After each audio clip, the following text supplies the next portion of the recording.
Hi, Nana. How are you? Have you been keeping up on this case? I know there's a lot going on, but there's a lot of really weird stuff, especially with the supposed hitman in here. Well, I don't think it was the hitman. Mm-mm. I believe he was there, and I believe he probably would. 15 years is a good, like for he would be put as a co-conspirator. But I don't even think that he knew what was going on really. But whatever. But I think there's people that they still haven't arrested yet. If Fernandez wasn't the guy that pulled the trigger, I mean, where's the gun? Where's Biggerstaff's guns? Where did they get the gun from? So much. So much. And that other lady that knew that was on the stand, the friend, did she get immunity? I don't know. So crazy, crazy. Let me make sure you could hear me. Let me find out where you guys are. Okay, I think you're over here. I think you're over here. Okay. Hopefully you can stay awake. And this is early for me to come on. That's why a lot of our people come on even later than this. They're probably like, oh my gosh, Carolyn's coming on so early and you think it's late. Can you hear me, Nama? Hello? Let me know that you can hear me. Just want to make sure that my volume is all the way up because, yeah, it is. My speaker's going down. That's probably why I wasn't hearing things very well. Okay. All right, so, hi, Jen. Yeah, you can hear me good. Okay, so let's see. If anybody wants to call in, because we had a few demonstrators here. If anybody wants to call in, we've had demonstrators call in the past and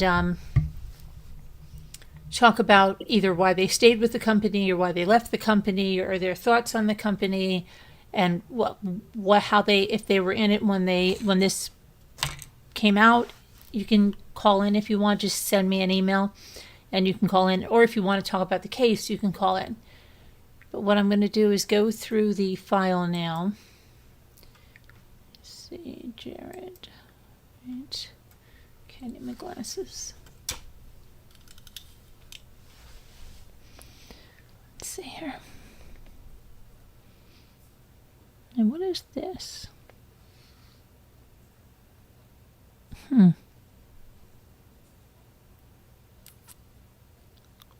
imagine that's the 911 call, and I think we did hear that. We heard some jail calls yesterday. And let me see here. I'm going to go to the last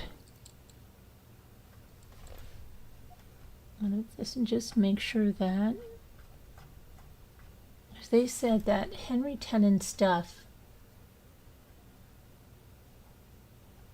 was just put in there.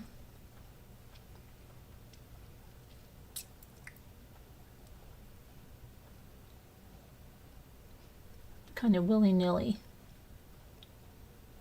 The stuff from the state's meeting with him after he said he had false testimony.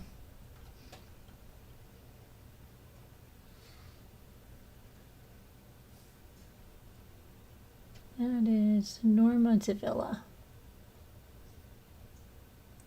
And did we listen to Norma? Let me see. I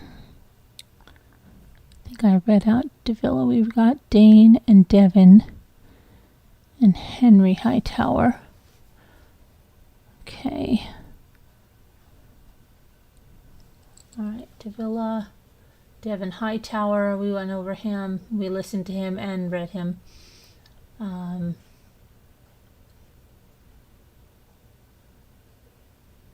Jerry Ordway picked up.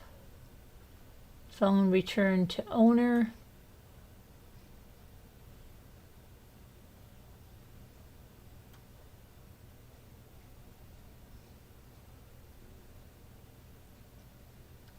This was the truck.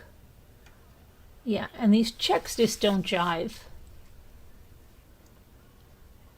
The dates of them and stuff. What's the matter, Liz? They don't jive here at all. Okay. So, evidence technician report. This is the processing of his truck. Beer can, all the seeds. Let's see. Was there any blood in that truck? Whose blood was it? You would think the floor would have some type of blood from shoes from the shooter, right? But it would be Jared's most likely, right?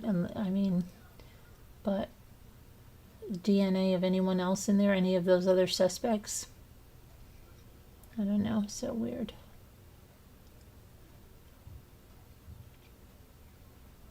Very strange.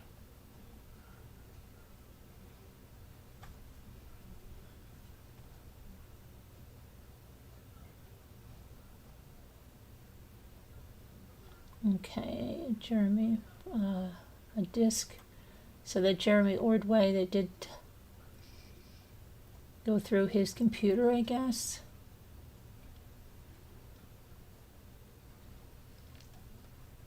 Christopher Johns. Let's see. The resulting forensic image.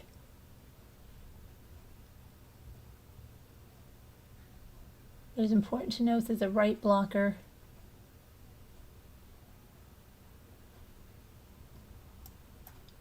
let's see, a keyword search was conducted. Apple Safari search history. What'd they find out? There were no artifacts of investigative interest. Okay. Over 49,000 artifacts were recovered. There were no artifacts of investigative interest noted. All emails were bookmarked and can be reviewed.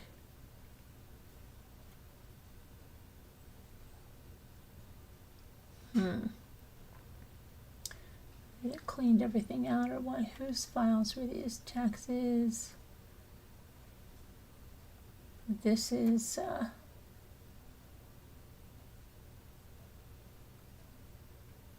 Jared's.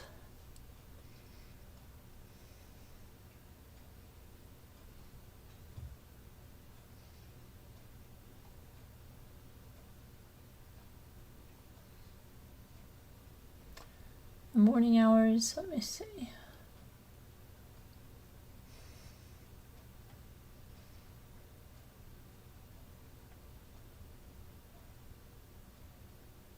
And this is a search for Jeremy Ordway. They interviewed him in October.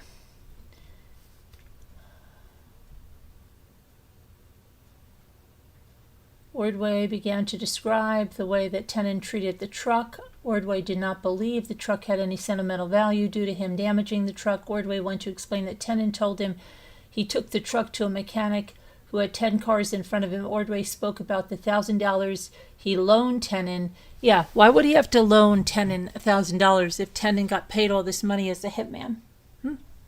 Tell me why. That's weird, right? Ordway advised Tenon had not repaid him, and he didn't expect it until the truck was fixed. Right? Why didn't he buy a new vehicle? Why didn't Tenon buy a new vehicle if he got all that money for being a hitman? Come on. Tenon wasn't the hitman. I think he was just a fall guy.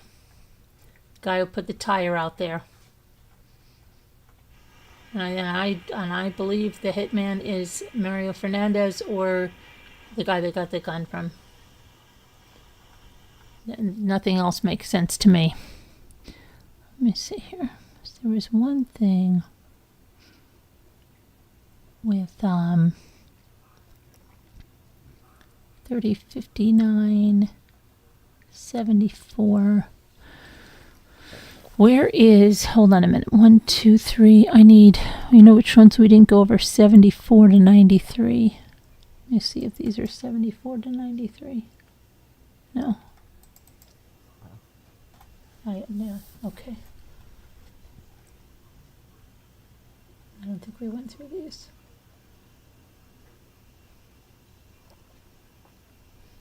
life insurance. Let's see.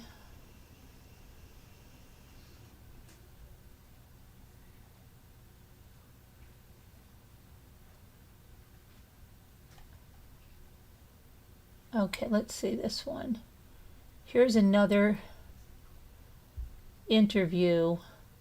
I was contacted by Mario Fernandez Saldana, who stated he wanted to speak to detectives. I asked him to come by the police station. At approximately 1500 hours, the interview with Fernandez was conducted in the soft room. Also present was Detective Lamont. Fernandez stated that he and Shanna had been experiencing a backlash from Kirsten Bridegan, putting it out in the media. He stated that they were trying to maintain an amicable relationship for the sake of the kids, but that would not continue. He stated the kids are being affected by the constant media. Fernandez stated that what Kirsten is stating is starting to affect the business of Shanna's parents. Oh, Stamping It Up, right? He's worried about Stampin' Up there. It's affecting her business. You know, she's putting it out there. Hi, Twisted Stitches. Hi, MSL. Hi, Jane Grill. Hi, everybody that came in here. Okay. So, let's see what. He stated that also her bakery business. Where did I just see that? Starting to affect the business of Shanna's parents as well as their bakery business. He further stated that people are starting to accuse Shanna of being involved. Fernandez stated, the problem is, I'm running out of F's to give, and I'm very petty. Fernandez stated he was going to go on a Facebook Live and let Kirsten have it. Oh, wow, listen to this guy. He was going to go on a Facebook Live and let her have it. Wow. I really do think this is your trigger puller. It's my opinion that he pulled the trigger. He was full of anger. He's full, yeah. We had that white Toyota that they saw, and he has a white Toyota. I am very petty. Fernandez stated he was going to go on a Facebook Live and let Kirsten have it because I want her to shut up. You know, she's lucky she didn't get herself killed with this guy out there and this kind of attitude. He also stated they were going to seek legal counsel. He also asked if we, the police, were instructing her to do this.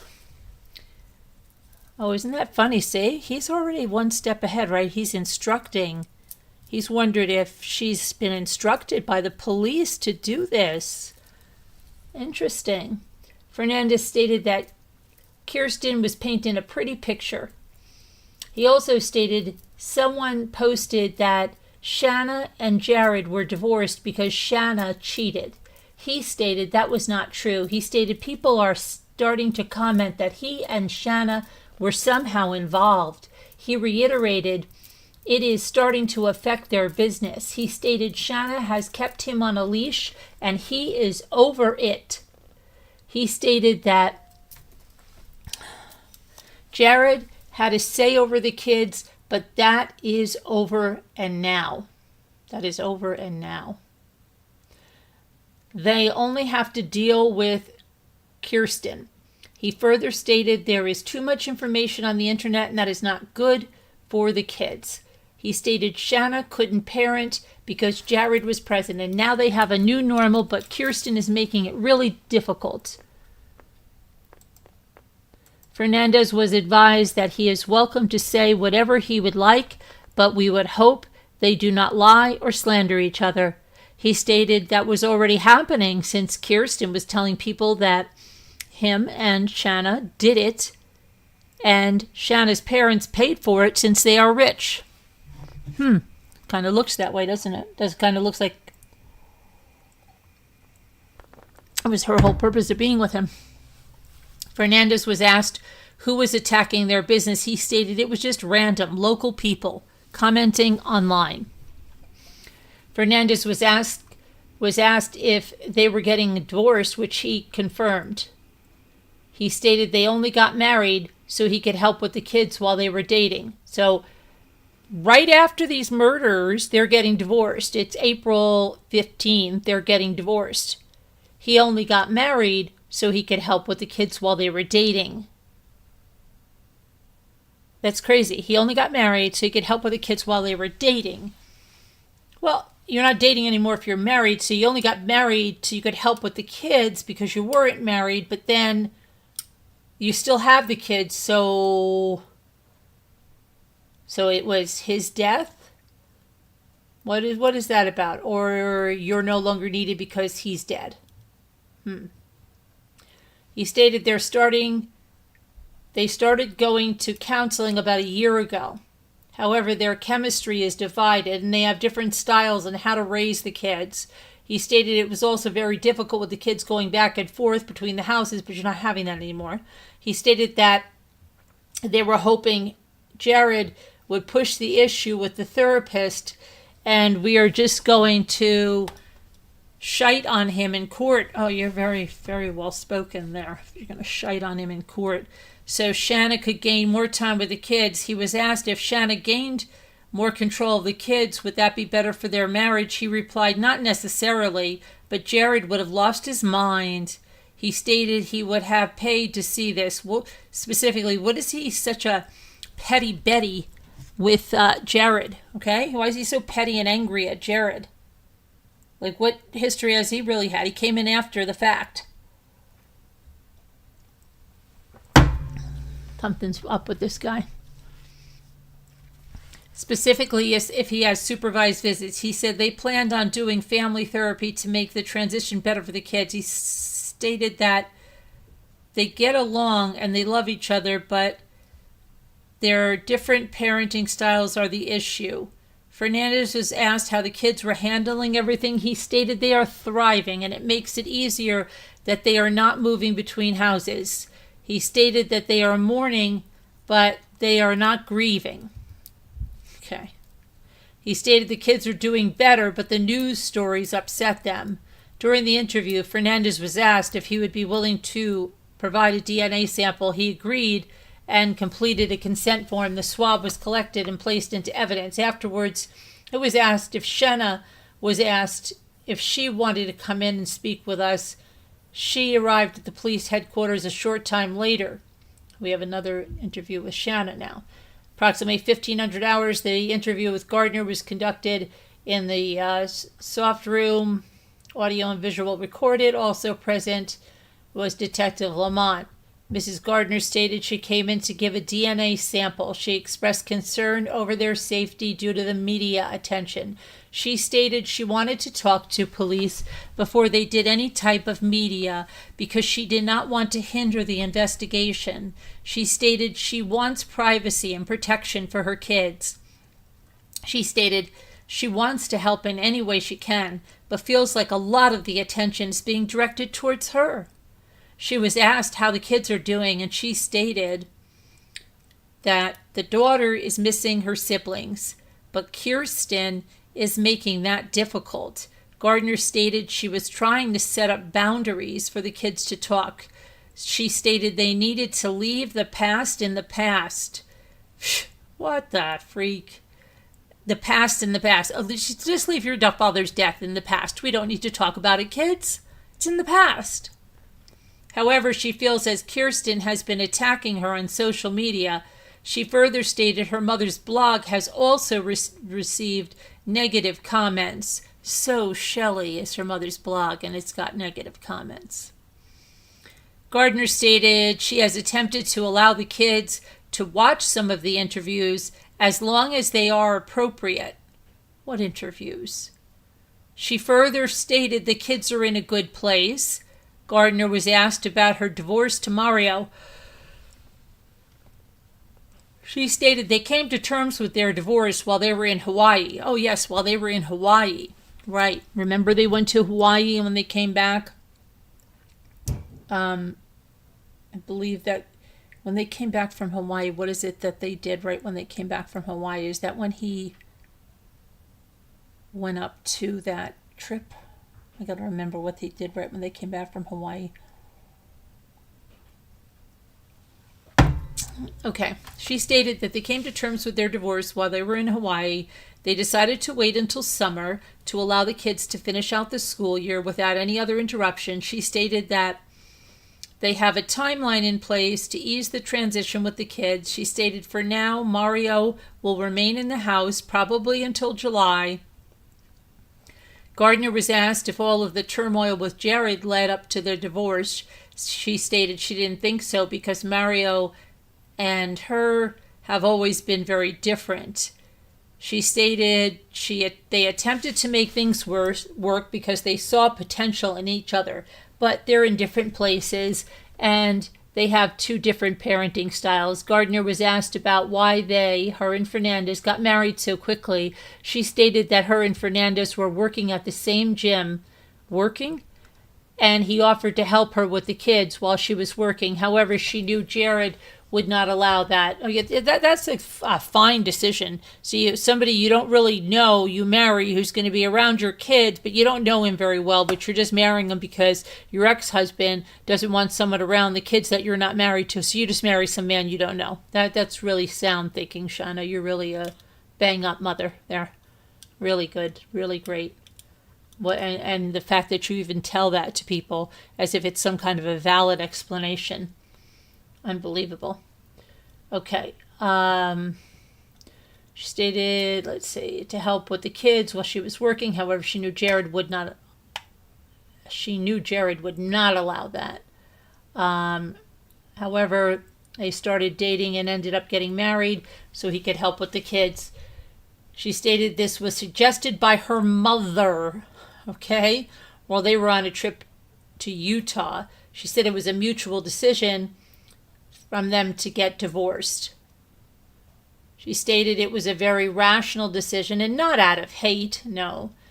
He served his purpose, right, Shanna? Mom said he served his purpose. She was asked what her parents thought of the divorce. She stated her parents love Mario, but they are understanding. She stated her mom, Shelley, was ashamed of how she reacted during their first divorce, which was just to make it work with Jared. Is that really what you said there, Shells? Gardner stated that Jared emptied accounts while they were still trying to work it out. She stated their divorce got dirty, and he started to drag her parents into it. She stated at that point her parents told her to do whatever she needed to do to get the divorce finalized. She stated Jared ended up getting a lot of money from her family. She stated Jared signed a prenup agreement, but it didn't matter with Mario, though, because she did not have a trust anymore. Liar. You liar. You're a liar.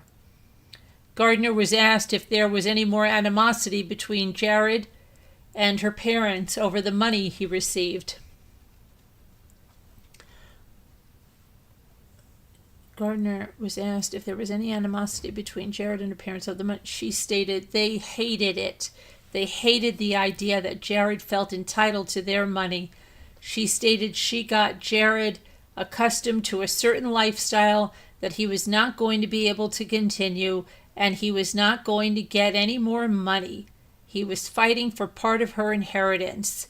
She stated this changed how the prenuptial agreements between her and Fernandez and for her sister were written. She further stated that Mario was not worried about finances, that he has given everything to her. What has he given everything to her? He had nothing. He had nothing.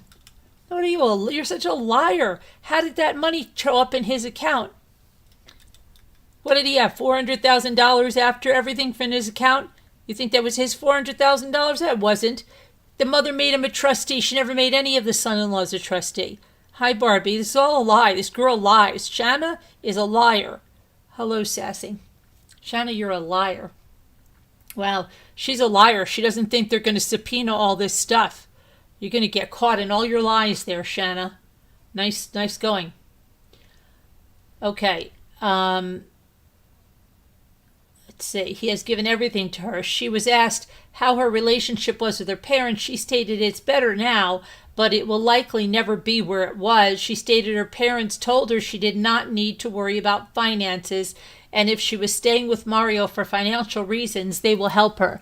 She stated her parents did not like Jared because he hurt her.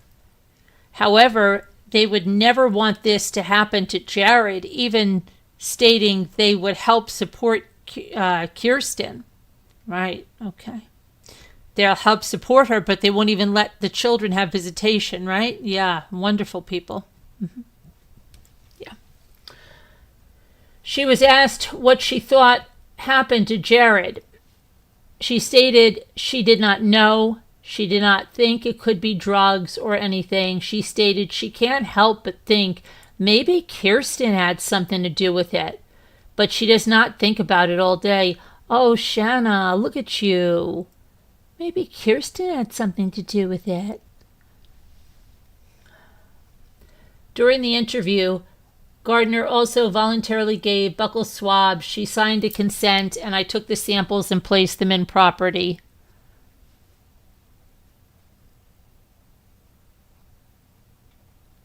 Maybe Kirsten had something to do with it.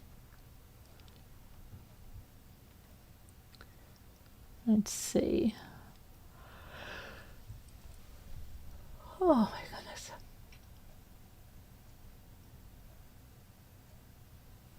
Maybe Kirsten had something to do with it. Jamie Jackson. Geofence. Okay.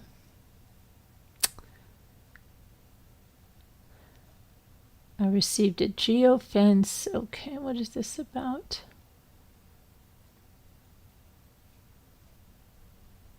I don't know what that was for there.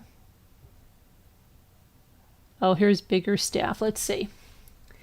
During this investigation, it was discovered from Biggerstaff's phone records that on February 17th, the day after the murder, okay, at approximately 13:52, Biggerstaff had driven to Naval Station Mayport. Specifically, Biggerstaff went to Outdoor Adventures on Naval Station Mayport. He went to Outdoor Adventures the day after the murder. On April 21st, at approximately 1200 hours, Commander Crumley and I drove to Outdoor Adventures and spoke with the on-duty manager, Wendy Sawyer. Ms. Sawyer researched the date and time that Biggerstaff came to Outdoor Adventures and located a sales receipt. The receipt showed Biggerstaff rented 40 chairs, 5 tables, 1 canopy, 4 canopy sides, and 1 cooler. The day after the murders. Okay, on Thursday, April 21st, I did buccal swabs there. Okay, let's see. Subpoenas were issued on the following individuals: Mario Fernandez Saldana, Shanna Gardner, Kirsten Bridegan, Jared Bridegan, and John Biggerstaff.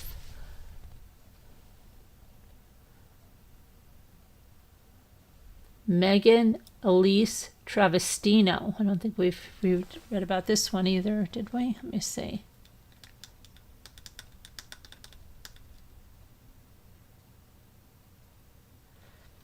At approximately 1830 hours, there was an interview with Travestino conducted in the interview room. Also present was Detective Johns. Travestino began the interview stating the nature of her relationship and the knowledge of Shanna Gardner and Mario Saldana. Travestino advised she first met Saldana through a mutual friend in 2015. At this time, Shanna and Saldana were not currently dating. Travestino advised that she would see Saldana and Gardner at the Black Hive CrossFit, but never interacted with either at the gym. Excuse me. Travestino stated she recently saw Shanna at a mutual friend's wedding in Jacksonville Beach. The wedding took place on 1/1/2022. Travestino advised Gardner was accompanied by her children and Saldana was not present. Travestino felt it was strange that Saldana was not with Gardner at this wedding. So this is January 2022, before the murder. She sees Shanna at a mutual friend's wedding and sees Shanna there with her kids and no Saldana.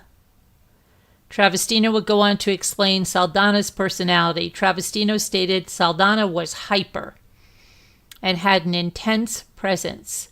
Travestino stated Saldana would never be anyone she would invite to her house. Me either. Travestino would go to explain an incident involving Gardner and Saldana at a Christmas party. For the gym, Travestino explained that Saldana and Gardner drove her friend Chelsea back to their house. Chelsea was intoxicated at this time, and Chelsea's brother was unable to reach her by cell phone. Once Chelsea's brother found where she was located, he drove to Gardner's house, and once Chelsea's brother arrived, Chelsea was currently at the Gardner's house. She was naked when her brother arrived. Saldana informed Chelsea that there was a video of her naked, and he was not going to give it to her. Travestino advised Chelsea would conduct an interview to speak in further detail about the incident. Crazy.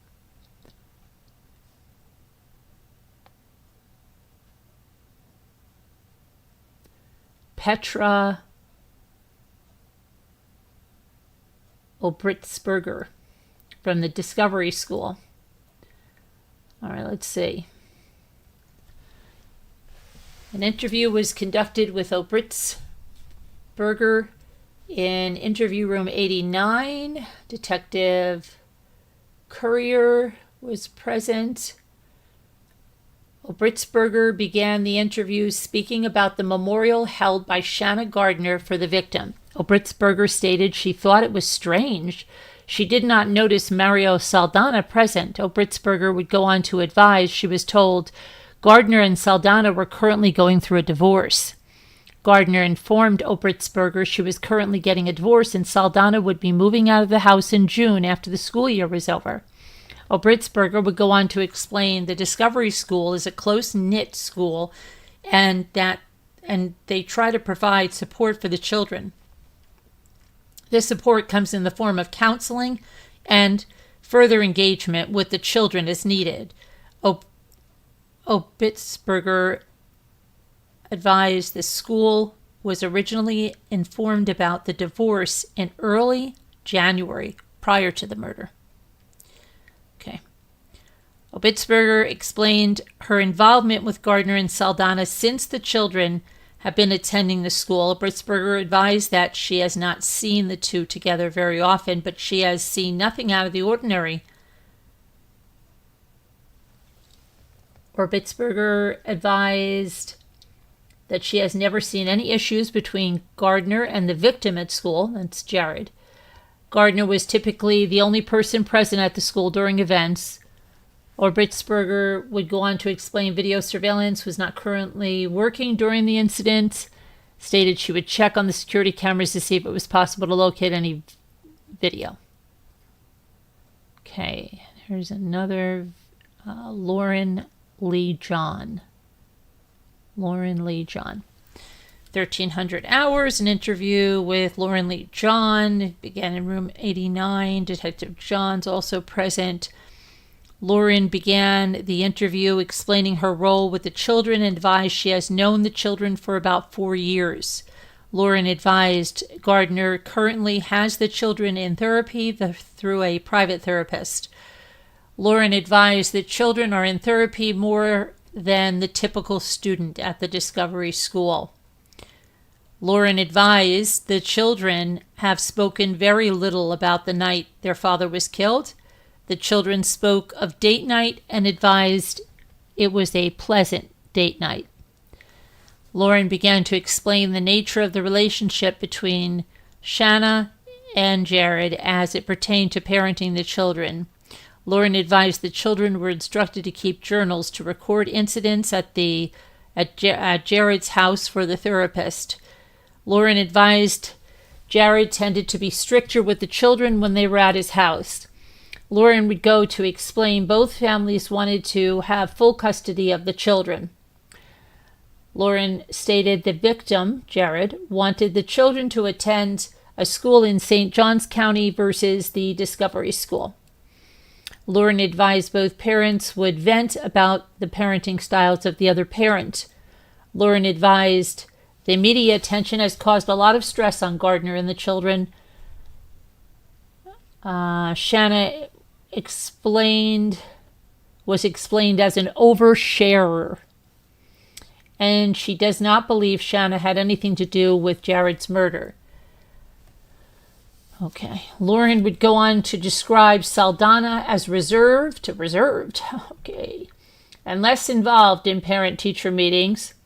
Lauren described the victim as quiet but condescending during the same meetings. Lauren began to explain her knowledge of the divorce of Gardner and Saldana. Lauren stated Shanna and Mario had been in couples therapy, but the two were moving forward with the divorce. Lauren advised Shanna was concerned with how the divorce may affect the custody of the children and how that would affect the kids moving forward. Okay, and that's when Mama Shelley is going to buy them another house in Washington, and they're just going to keep this one down there. Kim Jensen. She was on the stand during the last hearing, I believe. So May 6, 2022, Kim Jensen arrived. Jensen stated she has known Jared and his family for about 20 years. They went to the same church. She stated she was never really friends with them, but only knew them from a distance. She stated that Jared was a quiet kid and seemed to only date girls that were loaded with money. She stated he was jerks to the girls he dated. Okay, nice way to slander the guy. He can't defend himself. She then met Shanna and they became friends. Kim stated that they became really good friends, and she was the only one who stuck by Shanna during her and Jared's divorce. She then spoke about Jared's other siblings, stating their names and who they were married to. However, she did not really know them. She was asked about Shanna and Jared's marriage. She stated any time she would come over to the house, Jared would be in the bedroom and would not come out unless it was time to eat, and he would never have anything to do with the kids. She stated that Jared was just a jerk. She claimed any time Shanna wanted child support for the kids, he would quit his job. She stated that after their divorce, he would never talk to her and would only do everything via text or email.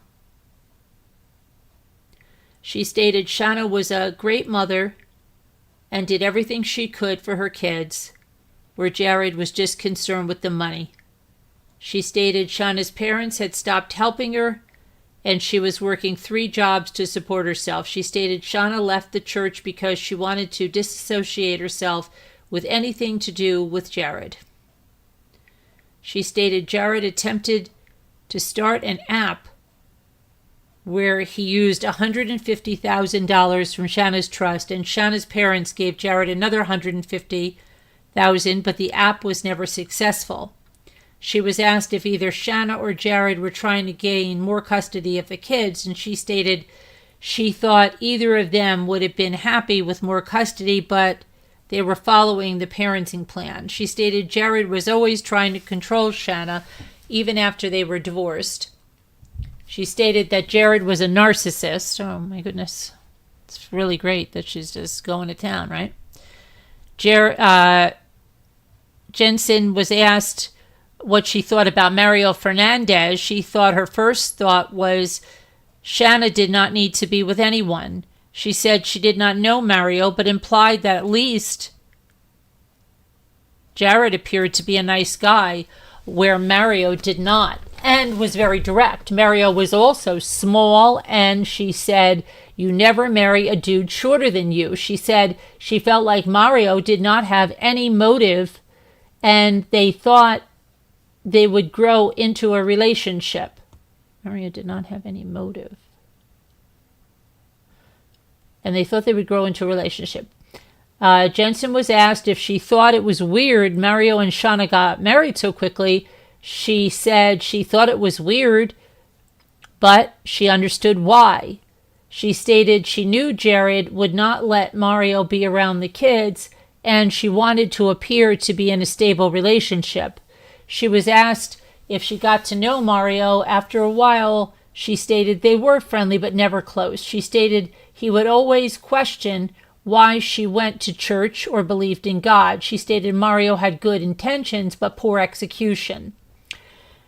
Jensen stated the kids developed skills on how to cope with dealing with two different households and how to modify what they did and said based on what parents' house they were at. She said Shanna was always supportive of the kids and would never talk bad about Jared, but Jared wanted the kids to hate Shanna as much as he did. Jared wanted the kids to hate Shanna as much as he did. She said Mario wanted the kids to stand up for themselves. She said Mario is not the marrying kind. She said she did not think Mario was never in love with Shanna. She said she felt Mario was not good for Shanna and he had a Napoleon syndrome. She said she felt like Mario was everything that Jared was not. She was asked if Mario had anyone else living at the house. She said Mario has always had a lot of friends, and some would stay there from time to time, but it did not last very long. She said Mario is married, but he still lives like a single guy. She was asked if anyone he hung out with was odd. She stated no, he doesn't really hang out with anybody. She said other than going to appointments, he's a homebody. She was asked if Mario's brother was staying there. She stated that his brother was there, but Mario kicked him out after he would not make the kids say his name correctly. But Mario kicked him out after he would not make the kids say his name correctly. That's bizarre. That's bizarre.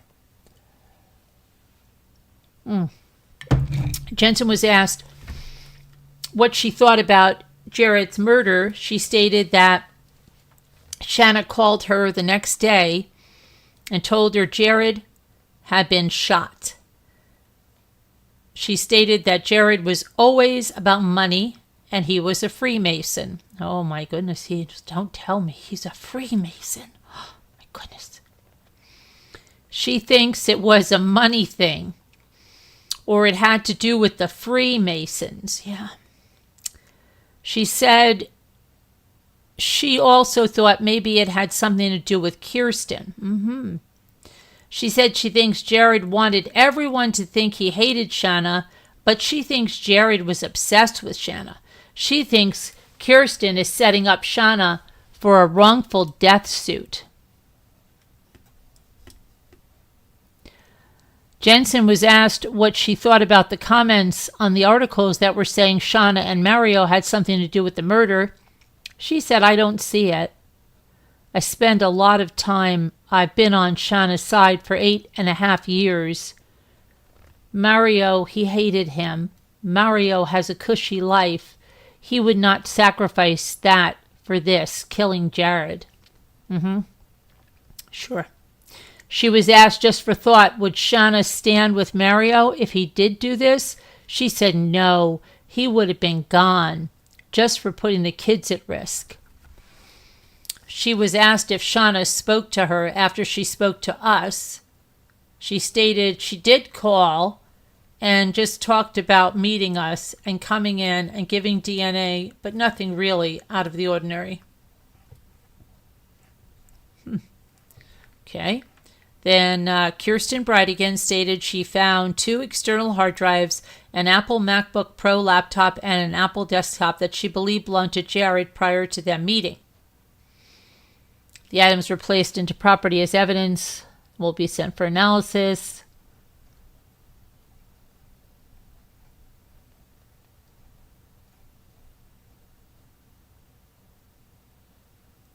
Oh, look, we have Shelley Gardner. Wow, let's see.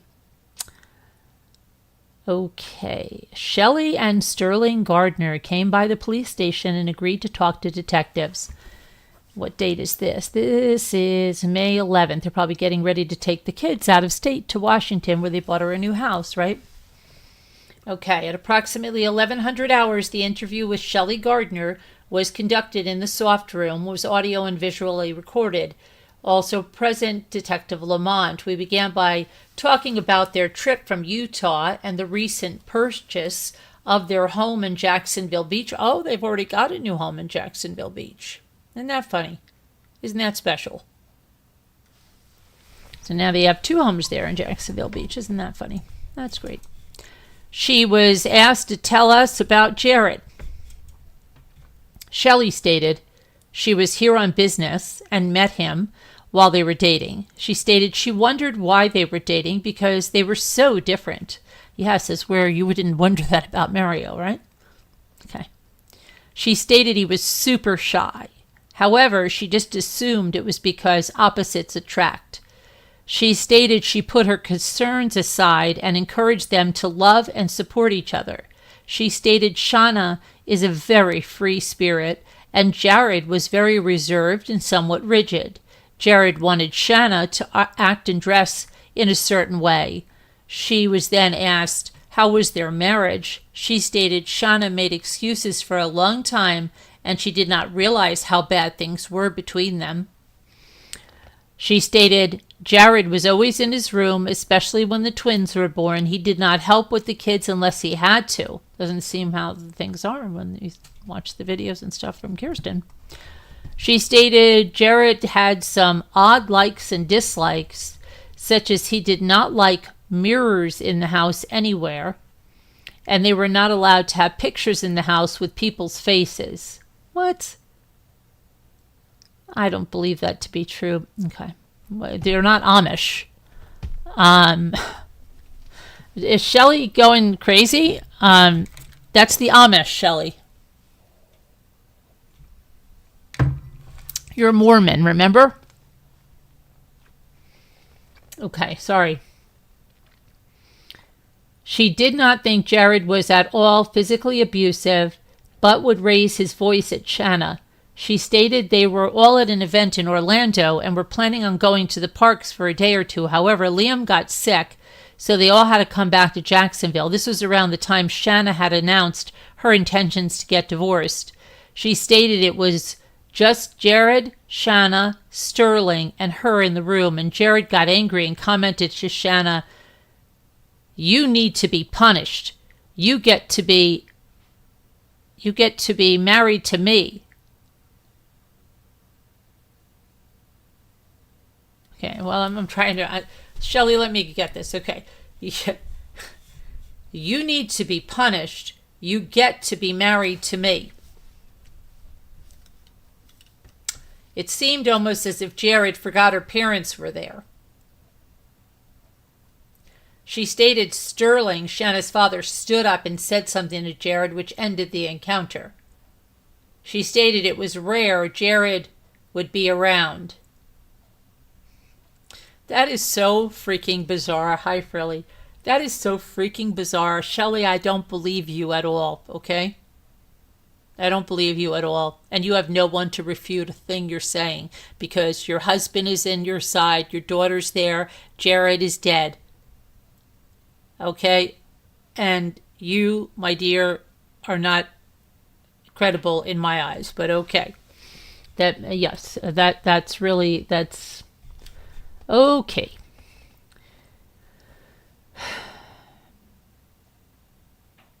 She stated it was rare Jared would be around.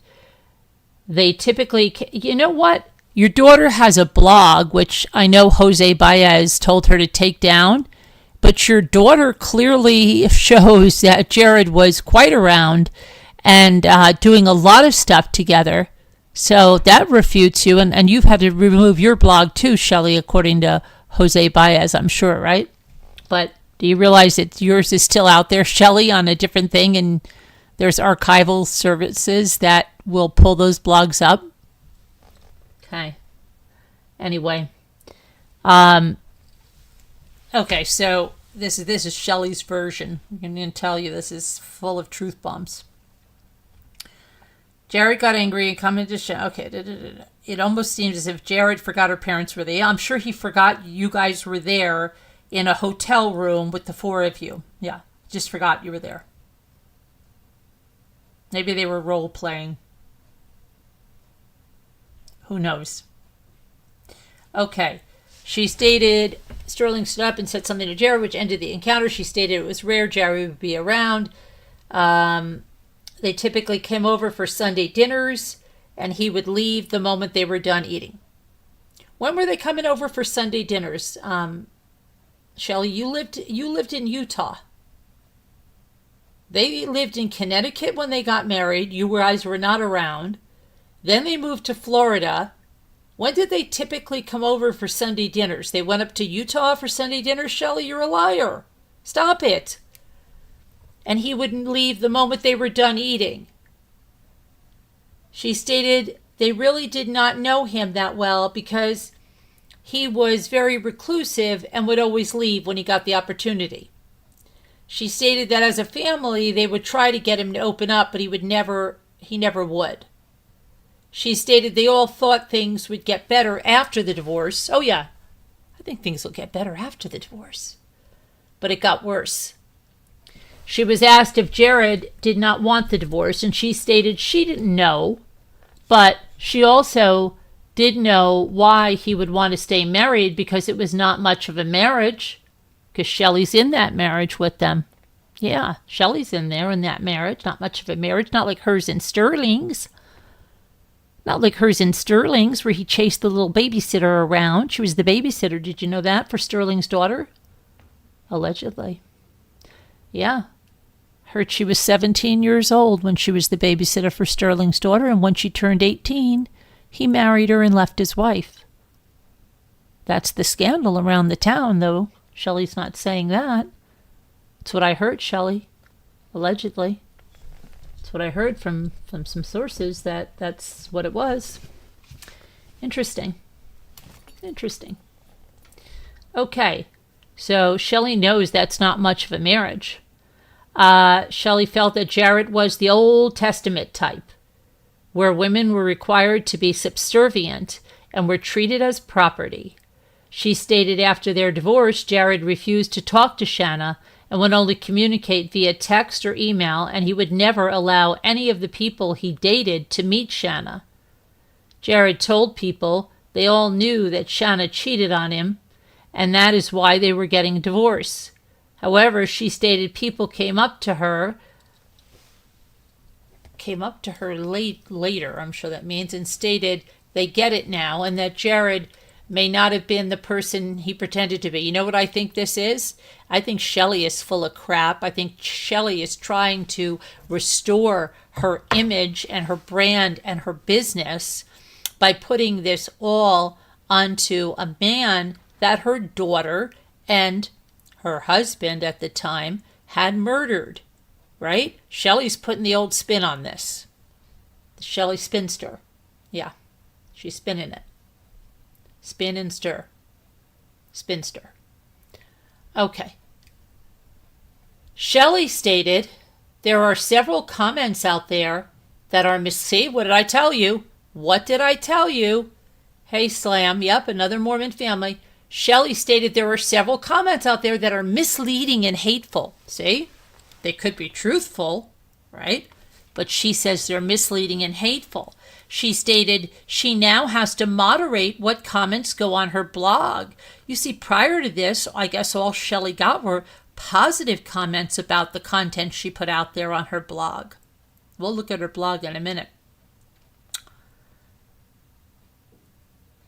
But now she has to moderate them because they're saying things.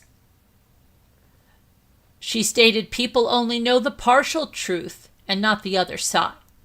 She was asked if there was any contention between them and money Jared got from the house or for his app. She stated there was no contention between them, but she felt that they got Jared used to a lifestyle that was taken from him. She stated they loaned him money but did not expect to get it back, and that they were okay with that. Yeah, they are okay with that because they got tons of it rolling in. Enough to hire hitmen and stuff, right? Right, Shelley? Allegedly. She stated she did not feel the money was worth hard feelings. She stated she tried to get Shanna to let it go, and they would be willing to help her out financially. Of course you are. Of course you are. You bought her another house up there where she was arrested, remember?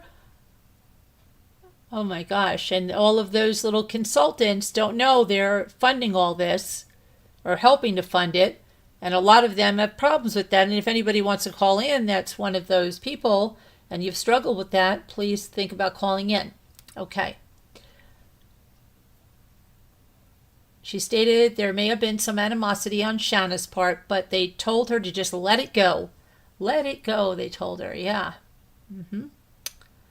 However, Jared did attempt to take them to court to get more money because he wanted to continue the lifestyle he became accustomed to, really.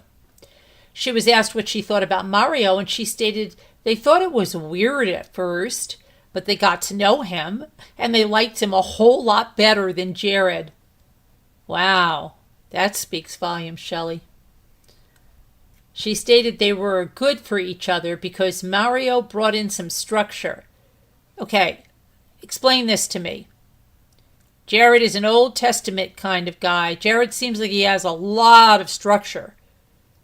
Does Mario seem like he's got structure? Does he even hold down a regular job? Well, this woman is really spinning that story. This is early on, though, guys, okay? I'd like to see when they cross-examine her on this interview. Okay, Mario brought in some structure. She stated he might have been a little strict, but he was good for the kids and Shanna. Might have been a little strict? Mario? Okay. She stated she does know they were getting a divorce, but they will always like Mario. Why? Are you indebted to him? Are you indebted to him? You don't want to piss him off, maybe, Shelley, because he might tell some tales out of the old Stamping Up school? This woman. Oh, I'm sorry. Okay. But they will always like Mario. She stated they have never really had a typical marriage, but they are really good friends. She stated Shanna thinks they are going to remain really good friends. Yeah, why? Because they got each other's secrets. But she thinks they will both move on. She stated Shanna is just very trusting and good-hearted. Oh, yes. I know a lot of very trusting and good-hearted people that plan the murder of their ex. Yeah, that comes to mind, Shelley. Trusting and good-hearted. However, she thinks Mario is ready to move on and does not want the commitment. She stated Mario is a private person and does not want anyone to know his business, but he is good. Yeah, then how come you made him the trustee? How come he controlled that trust of your daughters, huh? When it's, yeah. She stated this will be another loss. Oh, another loss. She then mentioned they were unsure what direction to move in due to Jared's death. She stated Mario is Johnny on the spot. Yeah, Johnny on the spot. Was he Johnny on the spot to take care of Jared? With helping around the house or with the kids? She stated it was obvious they love each other, just not in the usual way, more like a friend. Okay. She was asked if she knew which one wanted the divorce, but she did not know. She stated she knew Mario initially pursued Shanna. She said their marriage was always more of an arrangement. Yeah, what kind of an arrangement? A murder conspiracy arrangement there, Shelley? Was that what it was? That's what it looks like versus falling in love. It was more they are great friends and they can live under one roof and help with the kids or help with the kids with something else, right? She was asked if she ever told Shanna to get married, to which she stated, no, you can't ever tell Shanna what to do. I would never say do this because she would do the opposite. She said she had a feeling as a mother they would get married. She was asked if Shanna nitpicked during the divorce.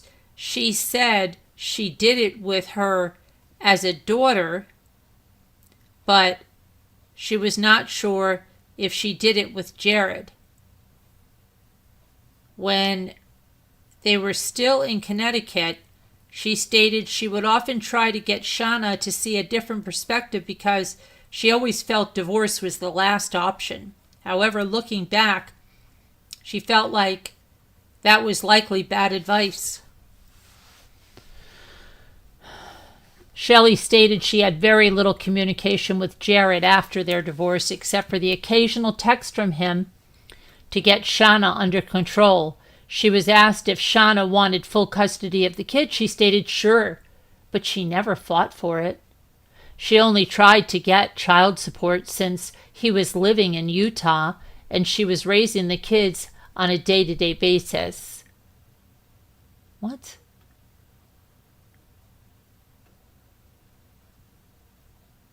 She said, if anything, it was he. How was he living in Utah? What is she talking about?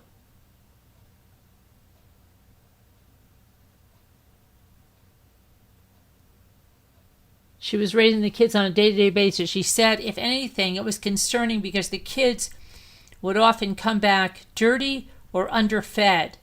She stated if they thought about it, they should have offered Jared money in exchange for full custody of the kids. Oh my goodness, there's Mrs. Adelson. Ladies and gentlemen, Shelley Gardner, she thinks like Mrs. Adelson. They should have offered Jared money for the children. Jared, you don't really care about these kids. How about we give you money and you give us full custody of these children? Wow. Donna Adelson II here, Shelley. Not looking good, Shelley. Okay. She said Jared was always just about the money. Oh, that's nice. So there she is defaming the children's father, right? She wants that out there. She probably tells the children that every day. Oh, kids, he never cared about you. He's more interested in money. If we had offered him money, he would have given us custody. He doesn't care about you. He's always about the money. What a nutcase. Oh my gosh.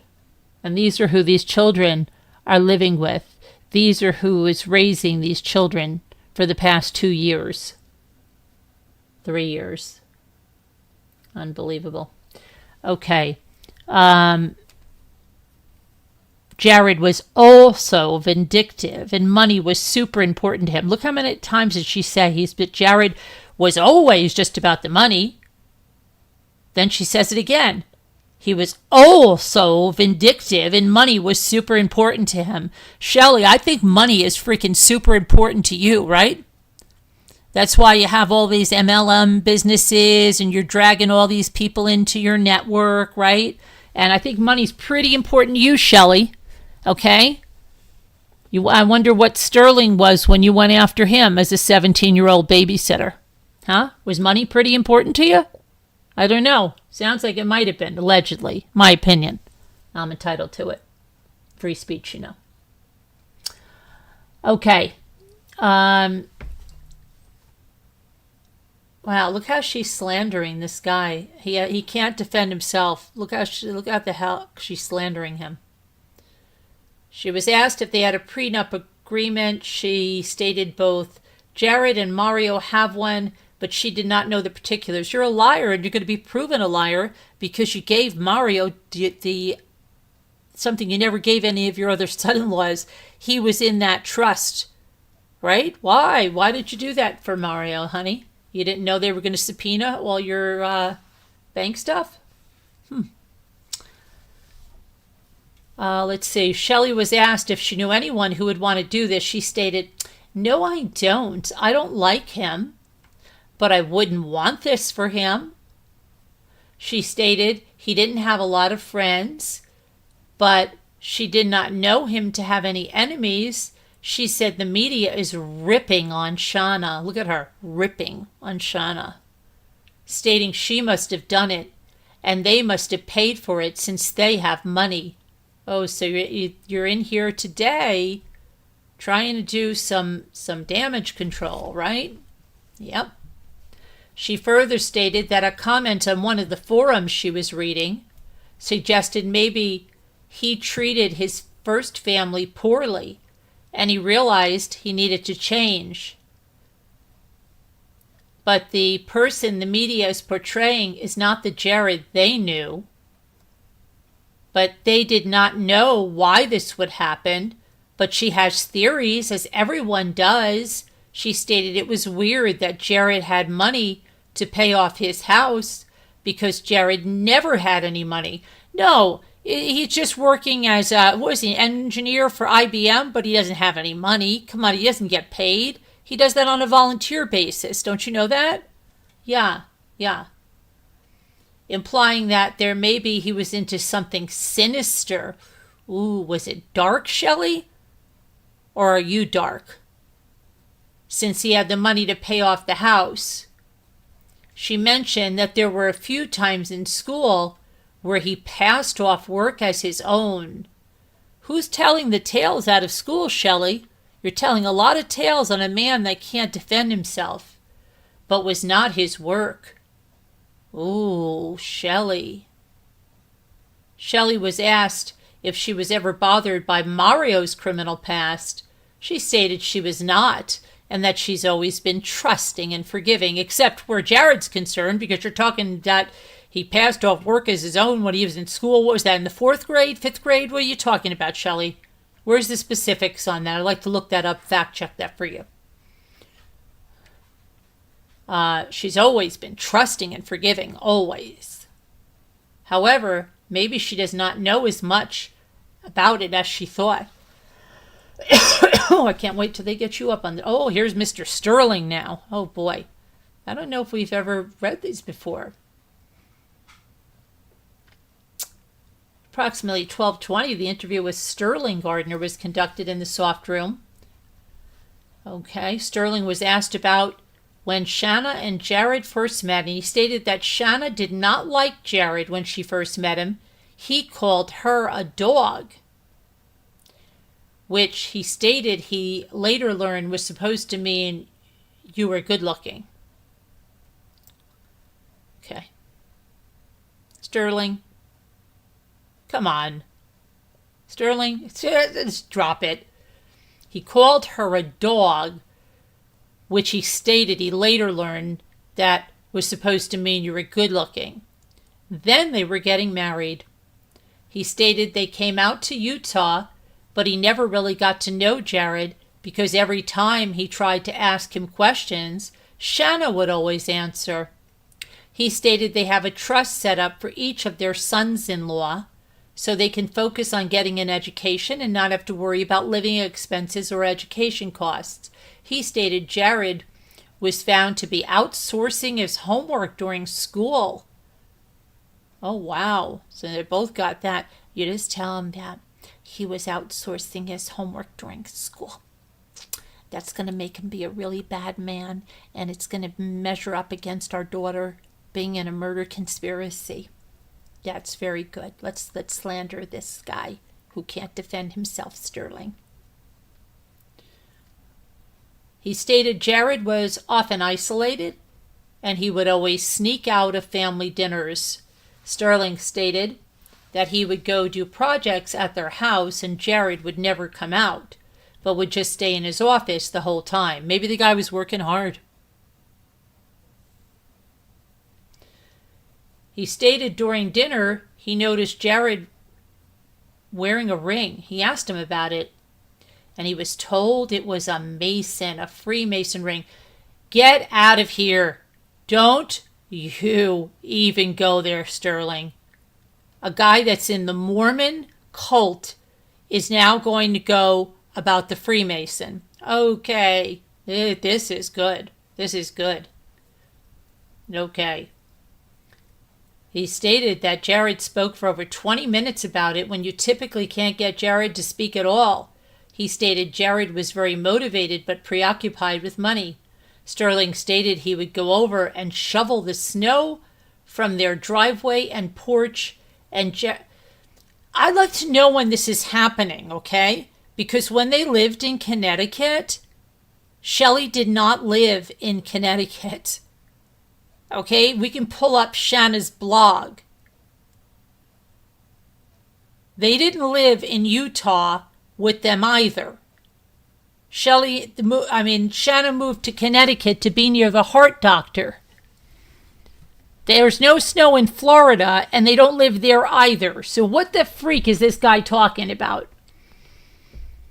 And Jared would never come out and help. He stated they were together just after Shanna had announced they were getting divorced.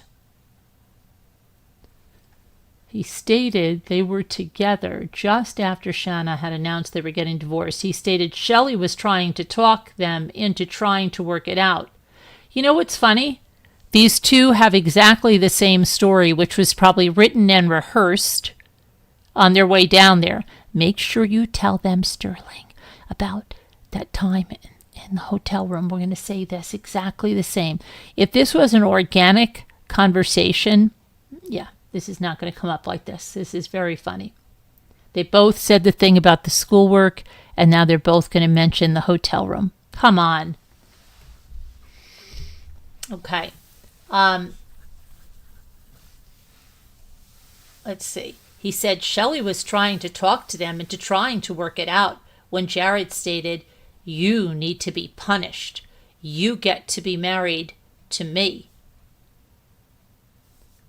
Sterling said he addressed Jared, who immediately backed off, and that ended the evening. Ooh, does that even make sense? You need to be punished. You need to be married to me. Oh, that's enough there, young man. You can't be talking to my daughter like that. This is so dumb.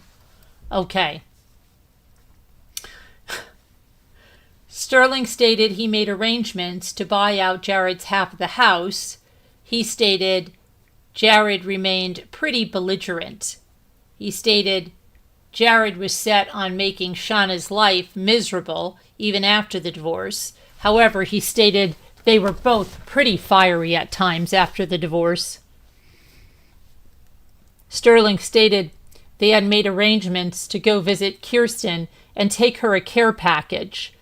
Why is he... Okay, where? When? When are you going to visit Kirsten, Jared's wife? After Jared was killed? These people are a piece of work. What was the care package? Some Stampin' Up cards and little treat boxes made with the Stampin' Up things that Shelley put on her blog? However, while they were on the way, Kirsten asked them not to come. However, they asked if they could go just briefly. Okay, let's just get that. She asked them not to come. It's a widow, right? She's going, don't come. Oh, come on, let us come just briefly. Let us just drop off this lovely box that I've taken and photographed for my blog. Come on. However, they asked if they could go just briefly. He stated they stayed in the truck while the kids played in the yard. He stated Kirsten's mom came over and exchanged a few words. He also stated Kirsten asked them not to speak to the media, and they have always respected it. Sterling was asked if there was any contention over the house, and he stated that they helped them get into the house, and he paid Jared $400,000 for his half of the house. He stated Jared attempted to sue them. He stated it was to get money to maintain the lifestyle they showed him. He was asked if there was a prenup. He said yes, but it was to protect their business. He stated there was contention over child support and where the kids would go to school. He stated every time Jared could needle her, Shanna, or control her, he would. He stated if either of them were fighting for majority custody, he stated not that he was aware of it, but everything had to be specific, as in their custody agreement. Sterling stated that during mediation, the mediator came out and offered Shanna full custody in exchange for payment. Sterling stated that during mediation, the mediator came out and offered Shanna full custody in exchange for payment.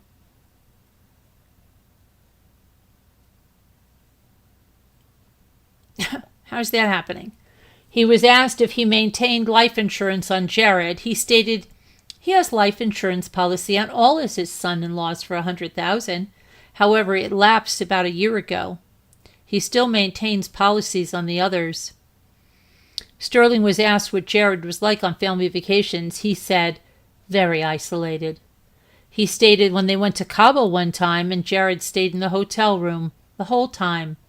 He was asked what he thought about Mario. He stated, he's an interesting guy. Yeah, of course, maybe because you don't want that guy to tell any tales on you, right? Huh? There, Sterling? He's more talk than anything else. He was asked what he meant by that. He just said he has an answer for everything and is that military type. However, he has been good for her and the kids. He asked, yeah, good for her and the kids. Why? Did he take care of a problem that you had? I wonder, Sterling. He asked if he ever saw any issues between Mario and Shanna, and he said they both have strong personalities, and he was raised one way, very strict, and Shanna was raised our way. What's their way? Give her anything she wants? What their way? However, Shanna always had the last word on how to raise the kids. He was asked if there was ever any contention with the people Mario had staying at the house. He said there was not an issue. It was just people Mario was helping out. He was helping people out. Come on, stop it. Why are you thinking that way? Just helping people out. He was just a helpful guy. Okay, here's the owner of the Black Hive, Jim.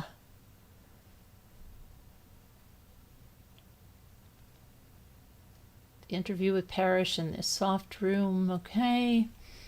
Also present, Detective Courier. Parrish was asked how he met Mario Fernandez. He said he met him through another worker, Hector, and he hired him to do maintenance around the gym. Parrish was asked if he had a male by the name of Josh Neves who worked with him.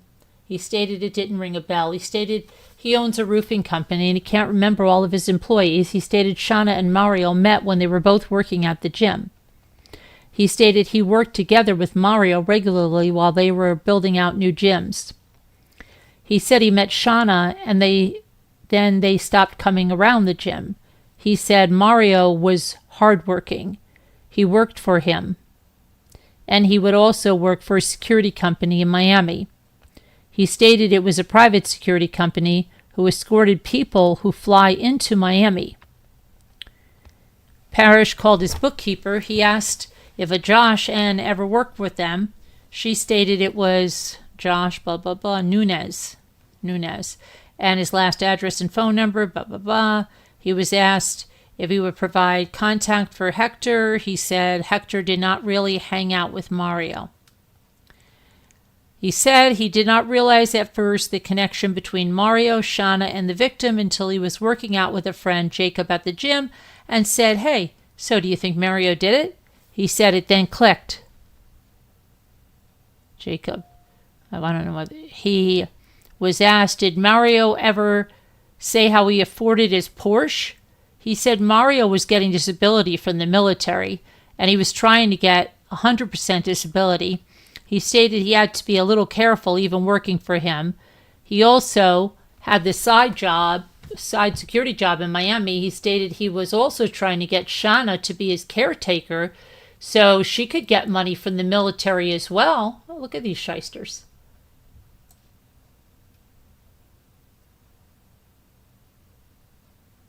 Hold on a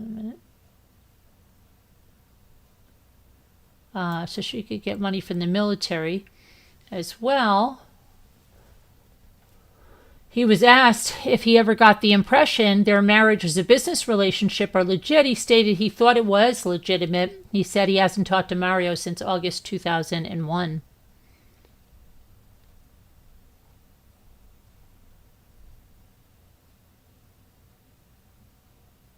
Photograph the listed vehicle. Which vehicle is this? On 5, I photograph a listed vehicle for insurance purposes.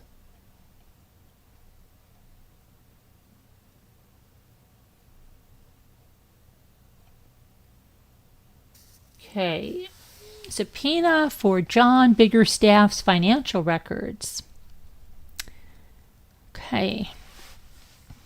May 19th, the review of the search history in Chrome activity provided via the Google search warrant revealed Biggerstaff searched for a 10mm Glock pistol and a 9mm Smith & Wesson pistol on January 26, 2022.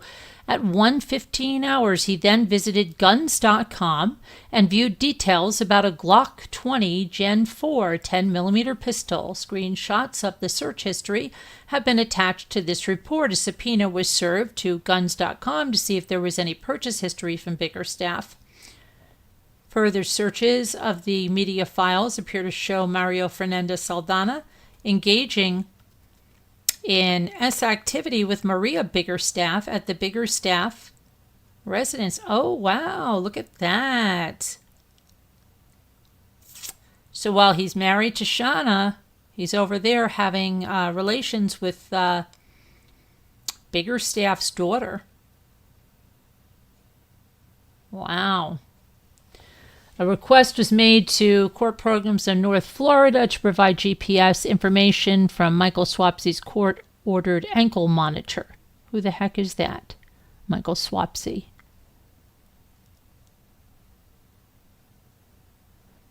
A return for John Biggerstaff's Regions Bank was received.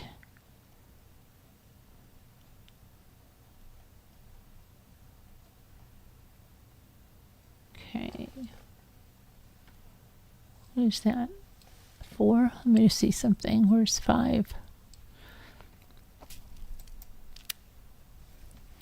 Where is 5?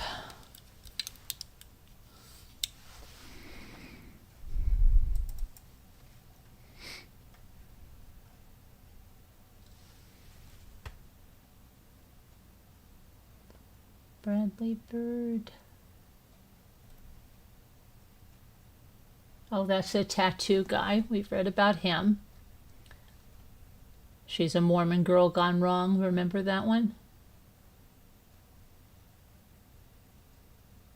Christina Stifler, we heard from her.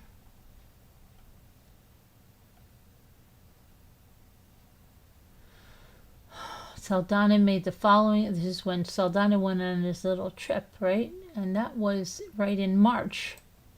There, Saldana went there. Is that after Hawaii?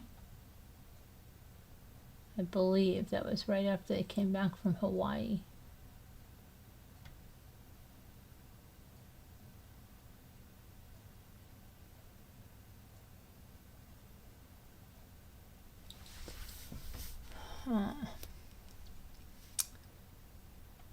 General area, Saldana's phone. It's when he was supposed to be going to Canada.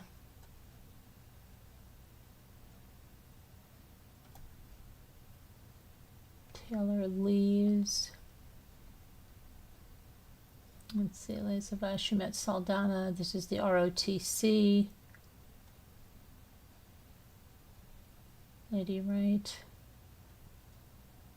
Lees would go on and explain she didn't feel that Saldana would be capable of murdering Bridegan. Lees described Saldana as someone who talks a big game but never acted on anything. Lees advised she never heard Saldana make any threats towards Bridegan.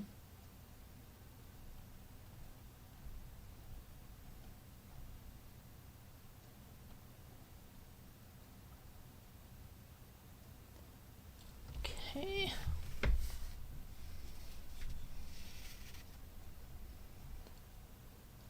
Jeremy.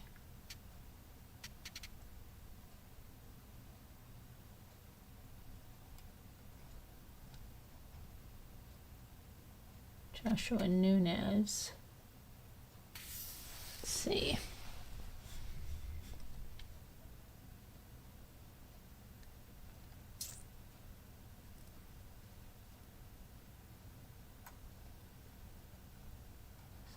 plays video games with. Okay, that's a tire. I want to see bigger staff because I don't understand why bigger staff is not. Jeremy Ordway again.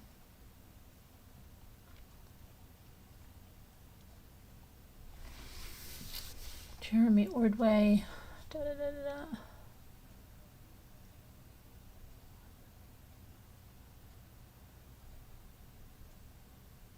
Monday.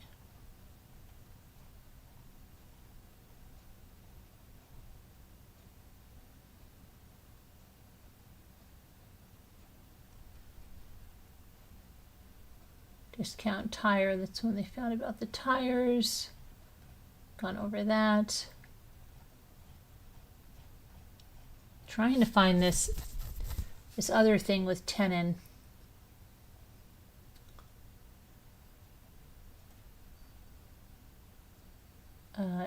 Janie Leon DL, that's the girl that was in the car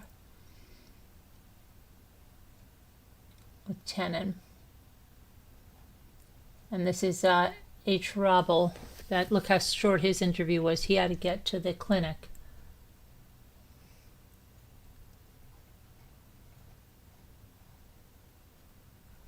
Henry Tenon. Okay, this is at the police department, right?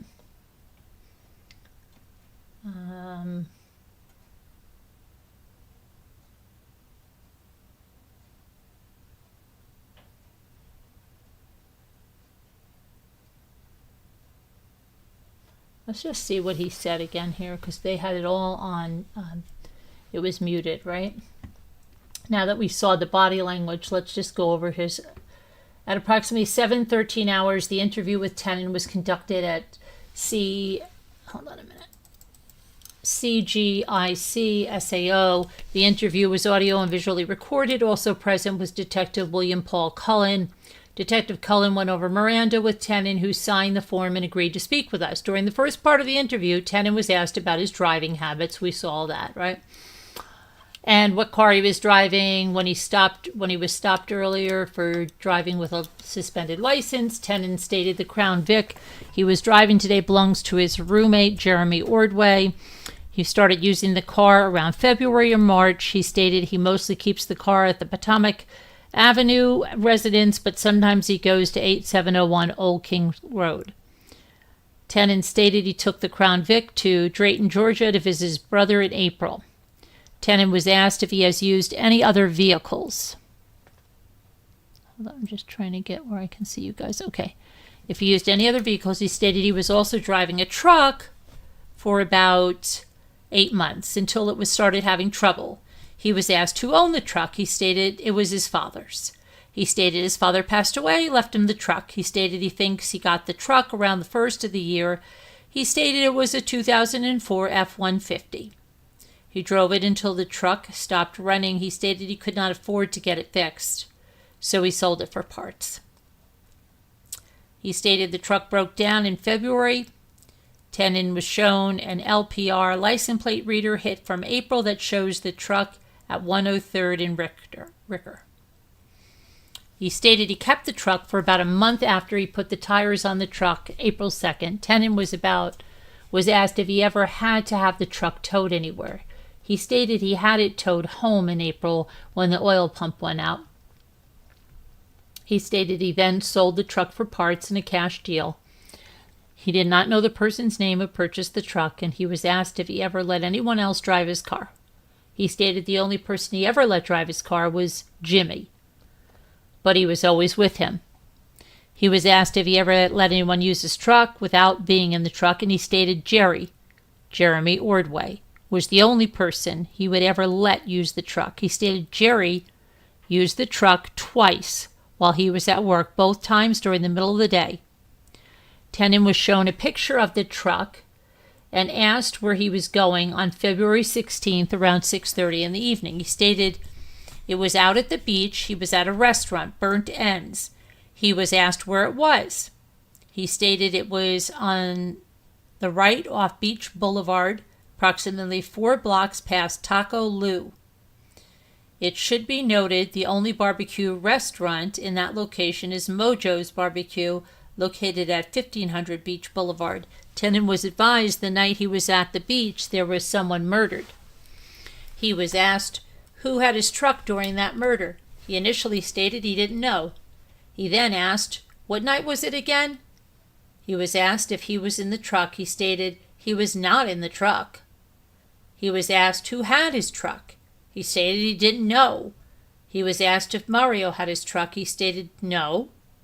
He was asked again what happened to his truck that night. He did not answer. He was then asked why his phone was off that night. He stated it must have went dead. He was then asked to tell us what happened that night, and he said he really doesn't know. Henry was shown a picture of John Biggerstaff. He stated he used to drive a white Chevy Sierra.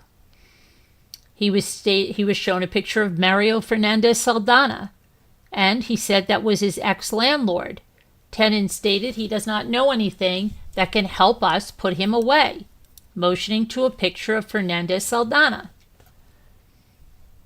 Tenon was told there were various items against him, and his cell phone was pinging in Jacksonville Beach. After several denials and stating he did not know any information, he stated he did not know what happened involving his truck until detectives told him. He stated he drove the truck to the restaurant.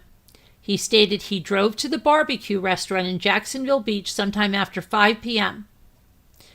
He stated a key stays in the ignition and a key stays with him. He was asked if he saw a picture of the person who took his truck, would he know them? He stated he would. He was asked where he was at when the truck was taken. He stated he was standing in the doorway of the restaurant. Tenon stated the truck was parked in the parking lot of the restaurant near the main beach boulevard. He was asked how long he was in the restaurant for. He said he wasn't sure, but it was a pretty long time. He stated he had to walk to the plaza the opposite side of Taco Lou to get his truck. He stated a green SUV pulled up and told him he could find his truck in the plaza next to Taco Lou. He stated he walked down Beach Boulevard and made a left at a little store and got a bottle of water and a soda. He stated his truck was parked near the plaza on the other side of the restaurant. He stated this was about 9:30, 10 o'clock. He was asked if it was the same person who asked to borrow the truck is the person that took it from the parking lot. He stated it was not. He stated the person who asked to borrow the truck was Danny. He said he and Danny used to do work for that fool, pointing to a picture of Fernandez Saldana.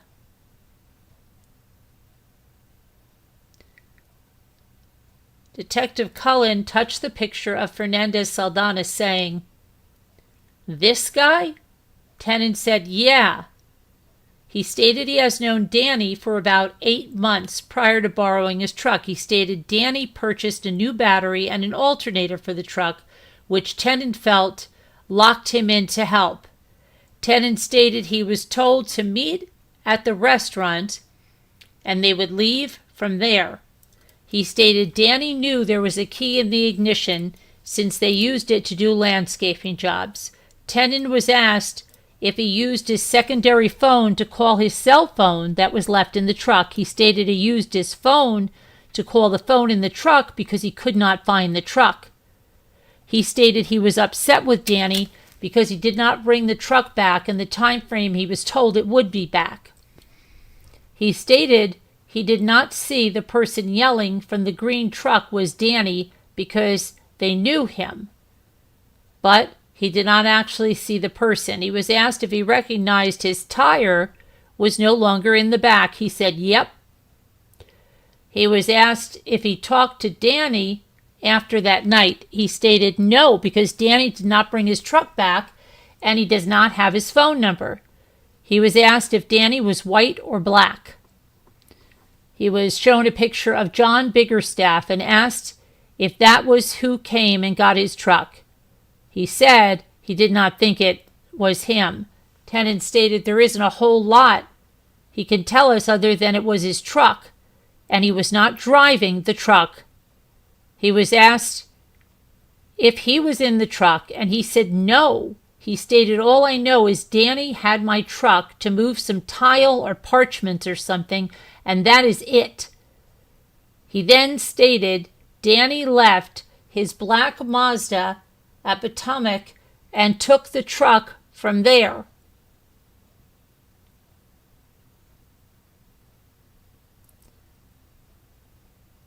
He stated, to the best of my knowledge, Danny had my truck. Henry stated, we, the police, have pictures of his truck, and he was not in it. He stated anything he says is going to be messed up because he can't say Fernandez Saldana took his truck. He said it was one of the rims and tires left at the crime scene, which was effed up. He then said Danny used his truck to repo someone's car, and Tenon did not want to participate, so he agreed to let him stay at the restaurant because he did not want to be involved. He said someone pulled up in a 2-door black Mazda. Tenon then stated, there's nothing else I can tell you. Detective Cullen asked Tenon what his concern was with telling us the truth. He stated his main concern is always about his kids and grandkids. He was asked if this has something to do with their safety, and Tenon stated, pretty much, and well-being. Tenon stated, there ain't anything else I can give you, and I think I need an attorney. That was the, who's going to bed? One Eye? Hi, One Eye. Going to bed? So that was the interview now, that we didn't hear a lot of it, but listen to that. Why, if they put that in there, wouldn't they let us hear it? But I'm sorry, that makes sense to me. And then look, they asked him if he can't say anything because of the safety of his kids and grandkids, and he said pretty much, I don't think he was in that truck. I think he was down there. I think he called the phones like they said. He was trying to find his truck. I think they had him walking around so he'd get photographed. I think he was the fall guy. Okay? He was the guy, the fall guy.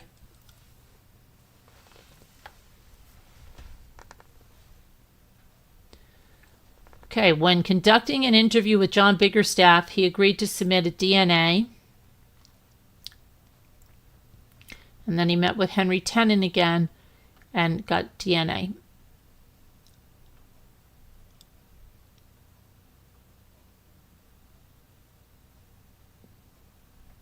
This is a mechanic. His business card was in Henry Tenon's possession. He has not worked on any Ford 150 blue trucks. He has worked on a 2001 Ford F-150 in the last 6 months. He was shown multiple photographs of Henry Tenon, John Biggerstaff, Mario Fernandez Saldana, and Daniel Holmes. He did not recognize anyone from the photographs. He was unable to provide any information. There's no further information. Who's this Daniel Holmes?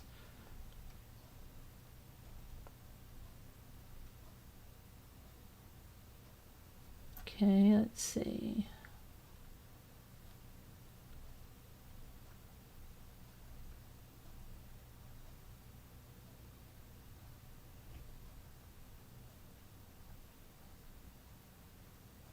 Computer forensic unit. They processed Jared Bridegan's Apple MacBook for any evidence. They did not note anything that matches the keyword searches.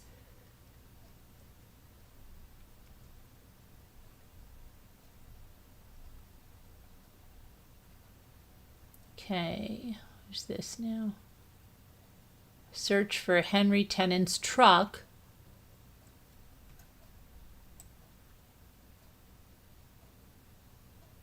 Okay, let's see.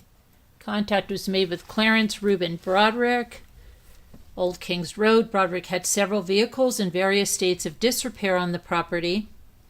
Broderick confirmed he was a mechanic and runs his business through his location. Broderick was asked if he has ever worked on any blue F-150. He stated he has worked on a blue F-150 earlier this year. Broderick began to describe the owner of the vehicle in great detail. Broderick stated the owner of the vehicle was a tall black male. who always had a dog with him. Broderick stated the owner advised he recently got the truck from his father, who passed away in Georgia. Broderick informed the owner the motor needed to be replaced, but the owner disagreed. The owner wanted to change the oil pump because he thought that would fix the problem. These details were confirmed by Jeremy Ordway and Janie Deal. Broderick advised the last time he saw the owner, he was driving a white Crown Victoria.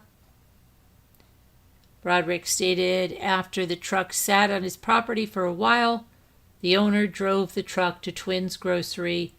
According to Broderick, the truck sat there for an unknown length of time, and he does not know where it's at the time. Let's see here.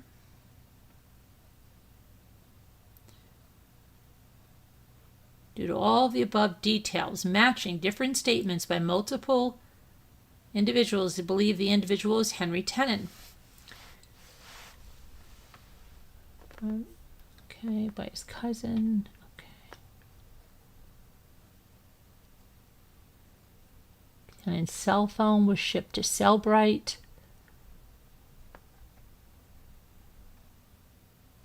Okay, here's the John Biggerstaff. I want to read this guy again. Biggerstaff came for an interview.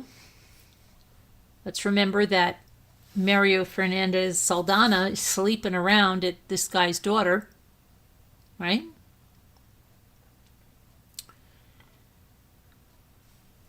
Okay, Biggerstaff voluntarily conducted the interview. He was advised of his Miranda rights. From a pre-printed departmental form, Biggerstaff verbally acknowledged he understood, signed the form. Biggerstaff began by describing his new job at TDH Christian Academy, where he is a JROTC instructor. Biggerstaff would continue speaking about his 22-year naval career. Biggerstaff also briefly spoke about his time as a reserve officer with the Jacksonville Sheriff's Office. Biggerstaff stated he left the Navy once his daughter graduated from Sandalwood High School. Biggerstaff advised his daughter graduated in 2008.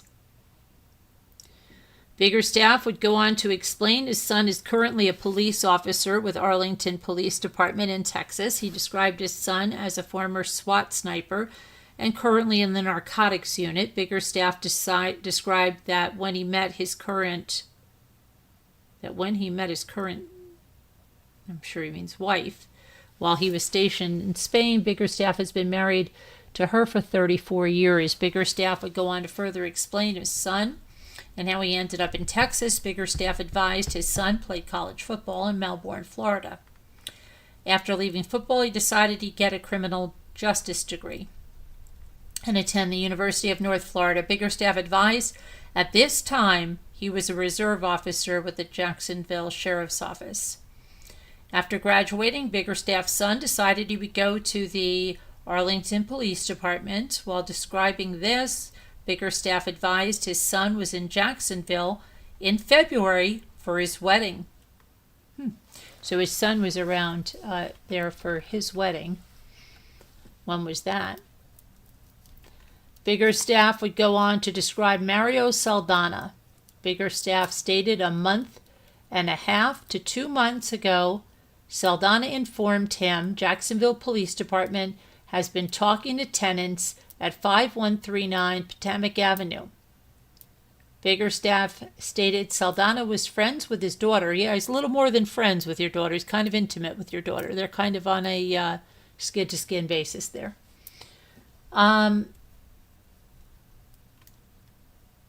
she was in high school. Okay. Biggerstaff stated, okay. And Saldana and Biggerstaff became workout partners for years before Saldana left for the Army. But for the Army, I thought Saldana was in the Navy. Biggerstaff mentioned Saldana asked him to fill in a pool at his parents' house, which was being rented out, prior to him leaving for the Army. Thought he was in the Navy.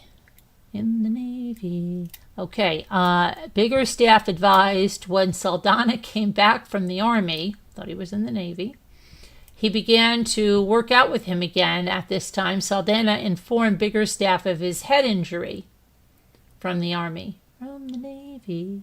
According to Biggerstaff, Saldana suffers from migraines. Biggerstaff advised Saldana has several contracts maintaining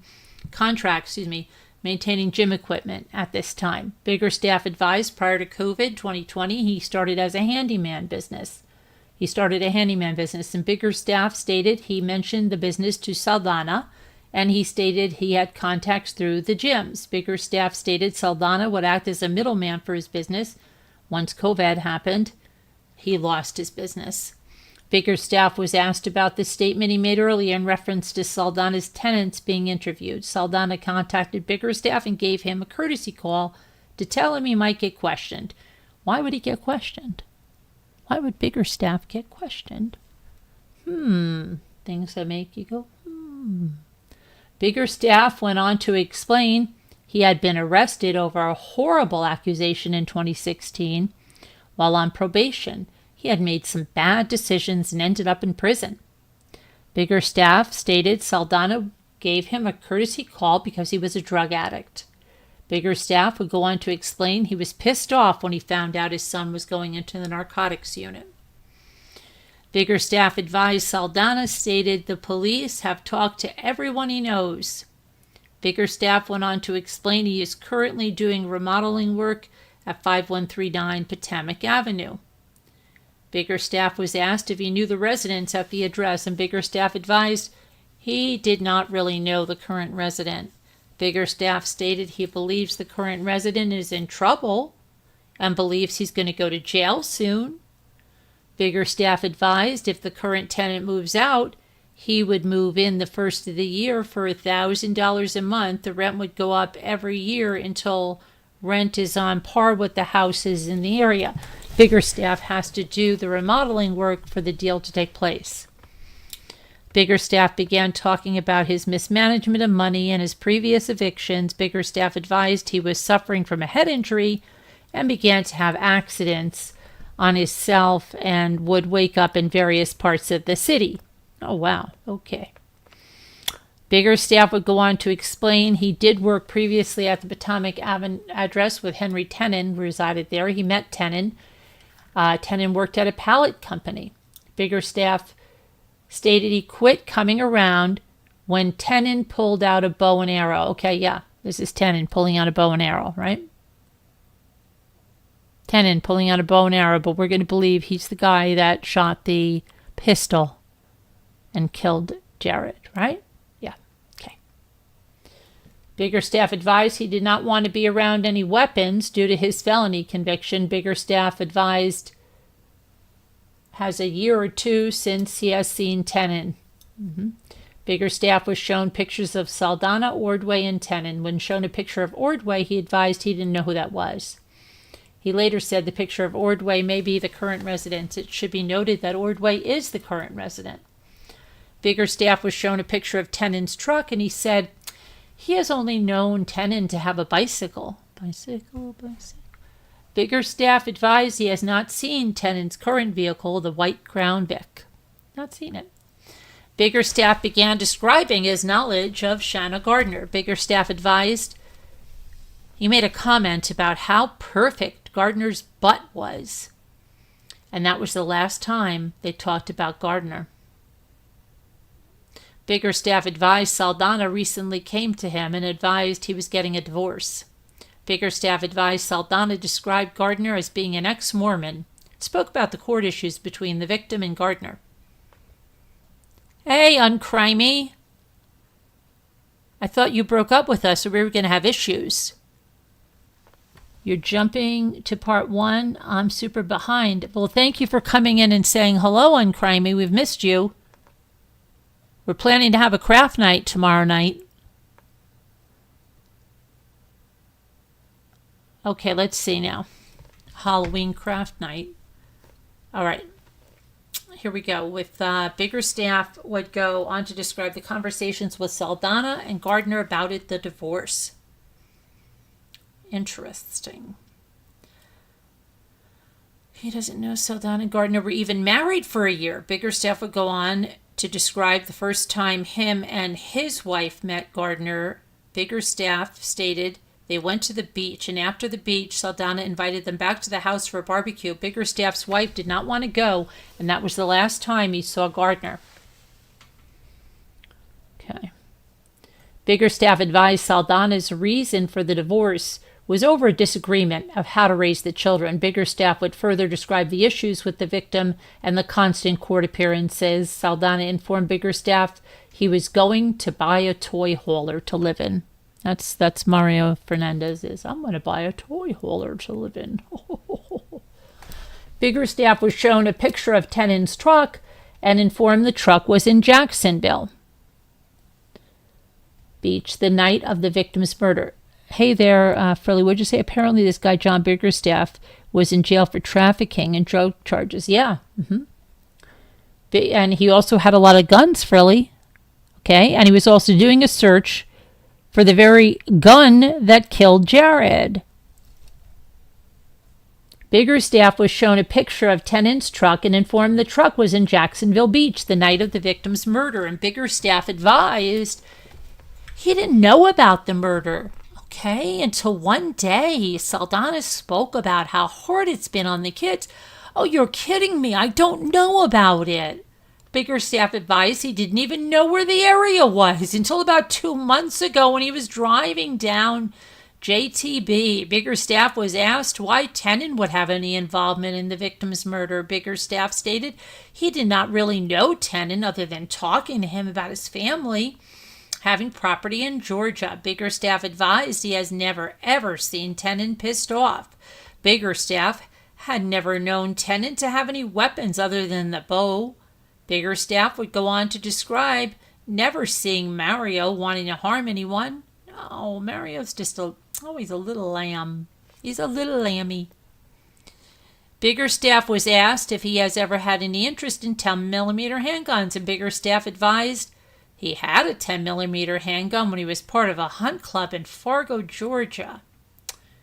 Biggerstaff advised the gun was listed after his arrest. Biggerstaff stated his son inventoried all his weapons and took them from the house in 2016. Biggerstaff purchased the 10mm for bear protection. Biggerstaff was asked what brand the gun was, and he advised, probably a Glock. Biggerstaff advised he owned a .40 caliber Glock he used for a backup firearm. Biggerstaff stated his son currently uses this gun and that his son took away most of the guns. Biggerstaff advised most of the guns were family heirlooms. Biggerstaff advised, I love how they spell heirlooms.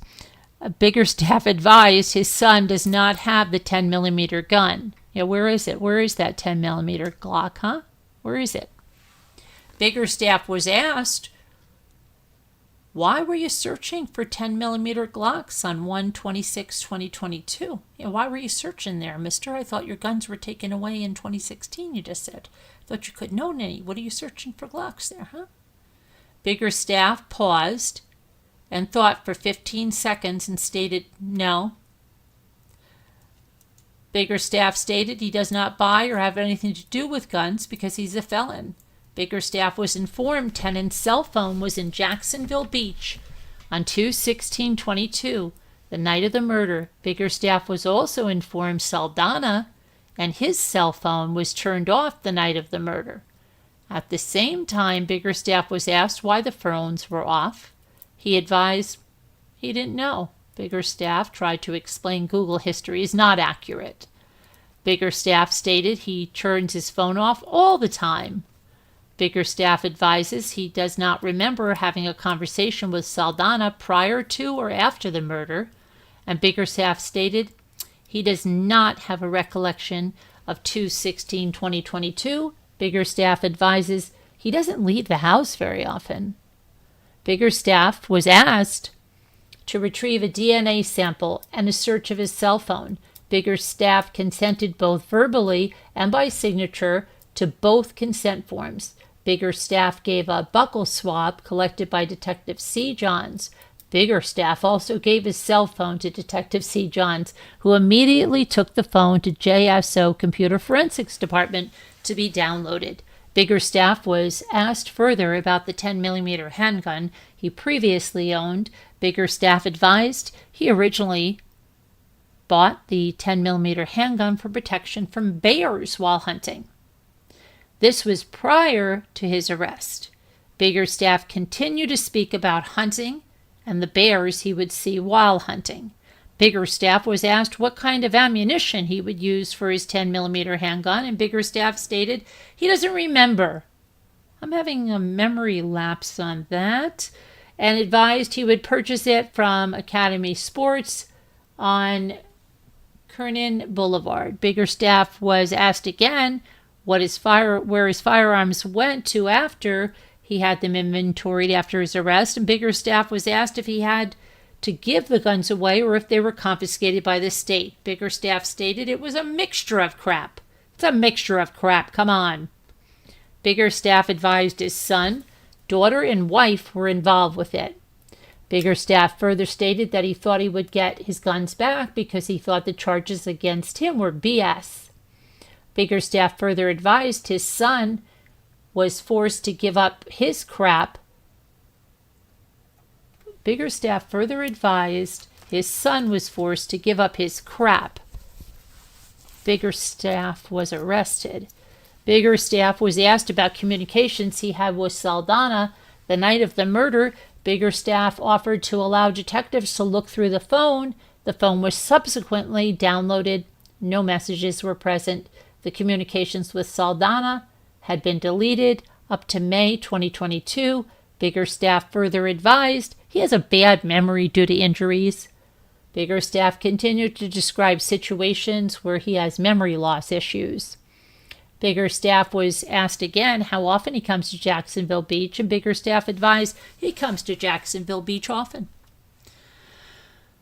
Biggerstaff further advised he does not know where Jacksonville Beach starts and ends. Biggerstaff stated he typically comes down to Jacksonville Beach for July 4th. Biggerstaff advises he does not know how many times he's been to Jacksonville Beach this year. And he further stated maybe a dozen or more times. Biggerstaff began to further describe his relationship with Saldana. Biggerstaff stated he has known Saldana before Saldana joined the military. Biggerstaff was shown a calendar of his communications with Saldana. Biggerstaff was asked about his communications with Saldana the night before the murder. Biggerstaff stated the conversation was of a personal nature. Biggerstaff advised that he and his wife are swingers. So you're swinging with him and he's swinging with your daughter, huh? Okay. Biggerstaff advised he doesn't know why Saldana was at his house. Biggerstaff was asked if there would be a reason Saldana and him were together driving around Jacksonville. Biggerstaff advised he doesn't know. It may have been to go to Potomac. Biggerstaff advised Saldana helped him move some scrap. He believes it was in July.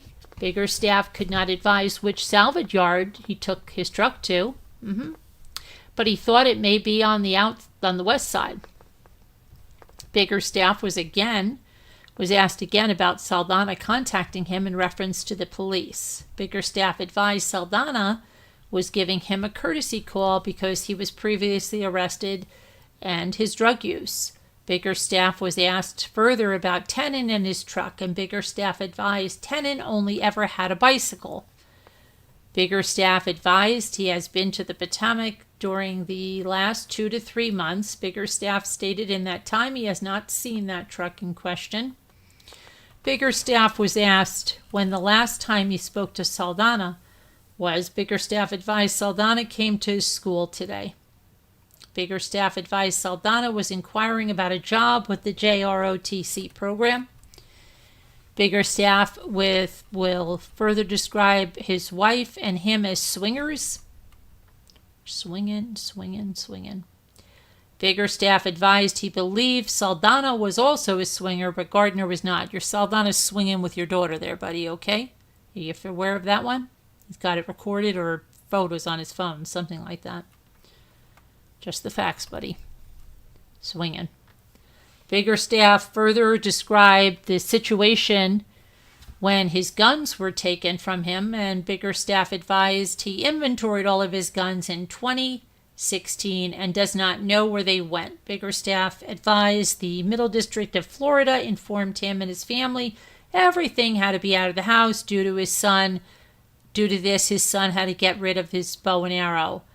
Biggerstaff continued to advise he has no knowledge of the murder. Yeah, and they said something like, oh, I didn't know that the bow and arrow, or something about that. Somebody mentioned that. We read that somewhere about the bow and arrow.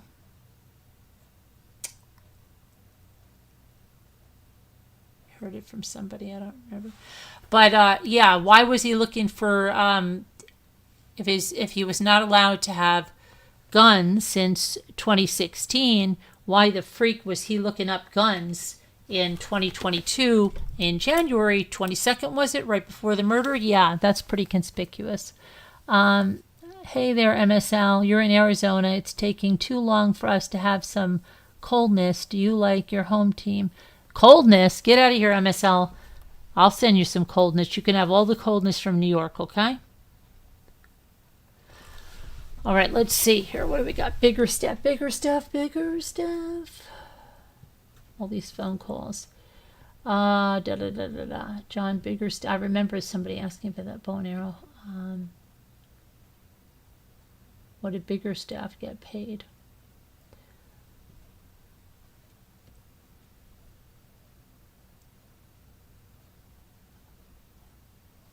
Okay, let me go back to the, let's see, application.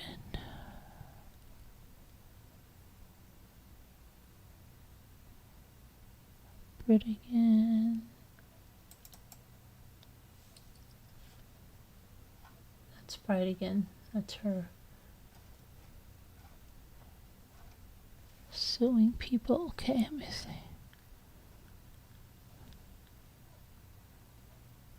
Documents. Mario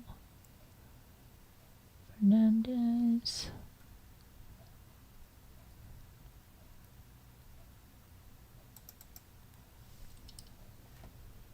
See, Navy. In the Navy. He wasn't in the Army, he was in the Navy.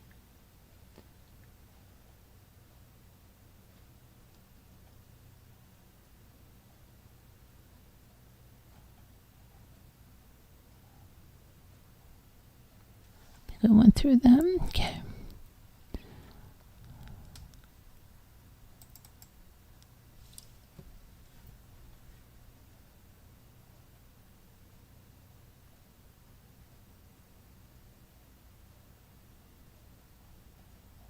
That was Henry Tenon.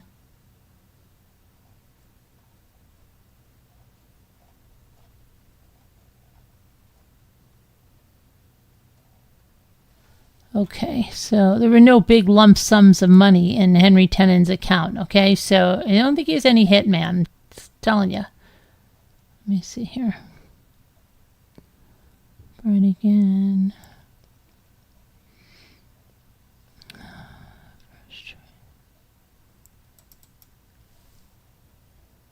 That is Shanna and Mario's indictment.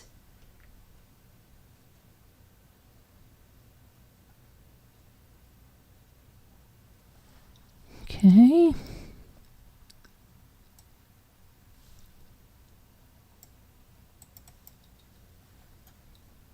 This is the custody. Sterling and Shelley was given to them.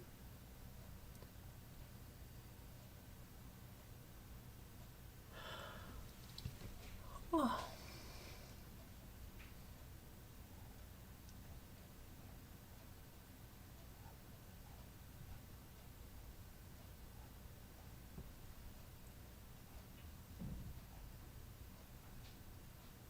Parent number 2 is currently detained at the Benton County Jail and is awaiting prosecution. Parent number 2 is charged with first-degree murder, conspiracy to commit first-degree murder, solicitation to commit first-degree murder, and child abuse. Wonderful candidate there for mother, right?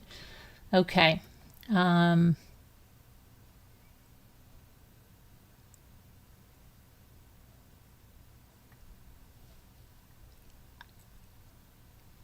see here.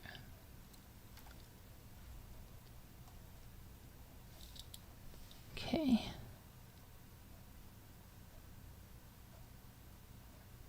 Jared.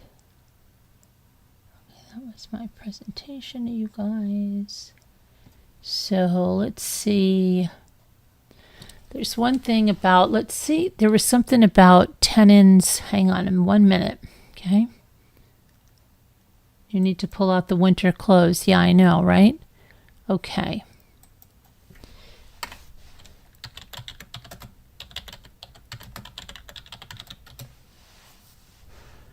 Okay.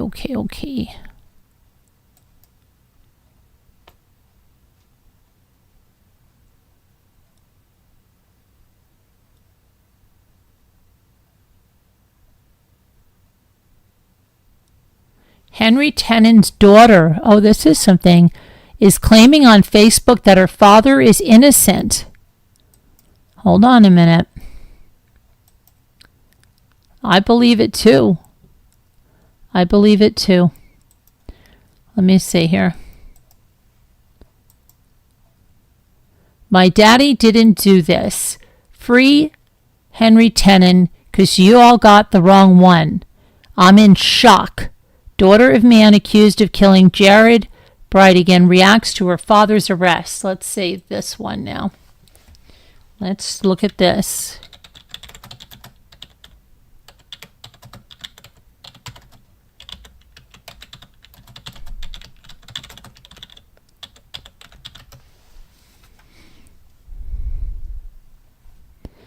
Okay.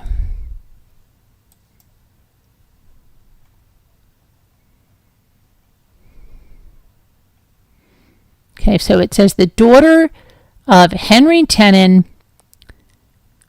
the daughter of the man accused of the murder of St. Augustine father Jared Bridegan, spoke with First Coast News, claiming that her father is being set up.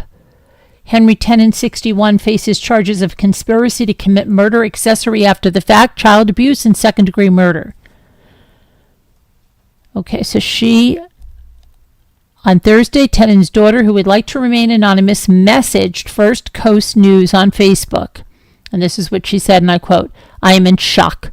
I never thought my father would do something like this. I truly think he is being set up. My heart is broken, and I'm praying for him. I am so sorry this happened to Mr. Bridegan and his family. They will be in my prayers. That is all I have to say."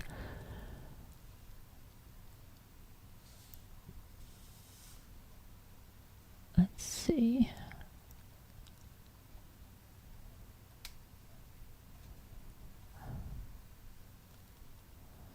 Okay.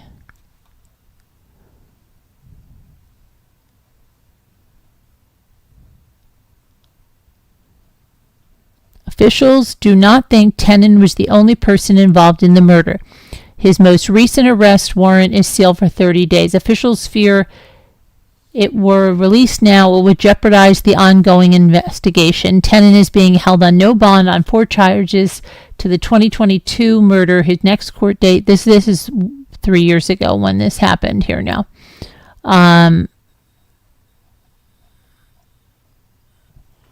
Okay, let me look, but that's not what I was going to show you, but that was something. Okay, let me see. That was not what I wanted. Let me go back here. I don't want Shelley. Thank you. And Henry Tenon is who I want. Okay.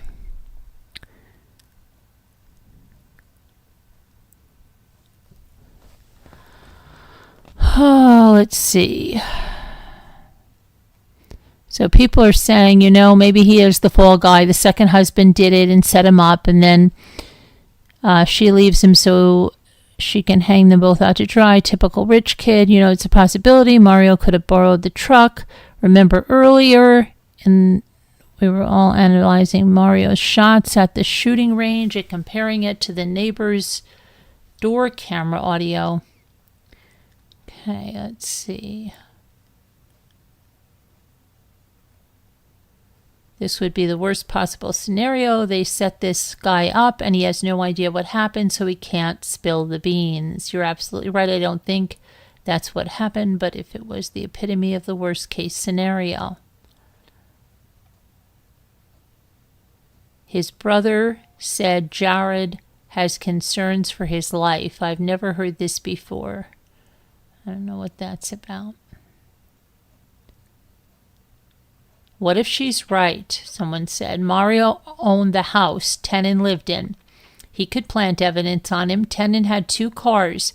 What if Tenon was out at work or something and Mario knew his schedule as well and helped himself to the truck with the help of a friend? Hypothetically speaking, a friend took the truck from the west side, picked up Mario. He waited in the bushes to do such, and then cleared up any incriminating evidence of Mario, then returned the truck. I highly doubt Mario would have trusted Tenon to be his getaway driver or not confess to it. However, maybe one of Mario's army buddies that's just as trained. That makes way more sense.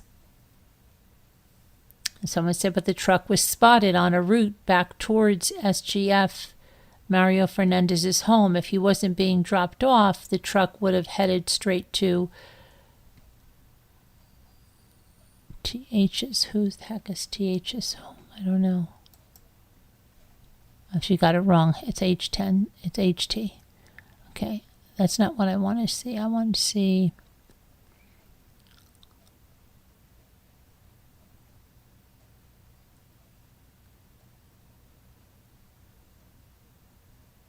thing about Tenon and his meeting. So just hold on one second.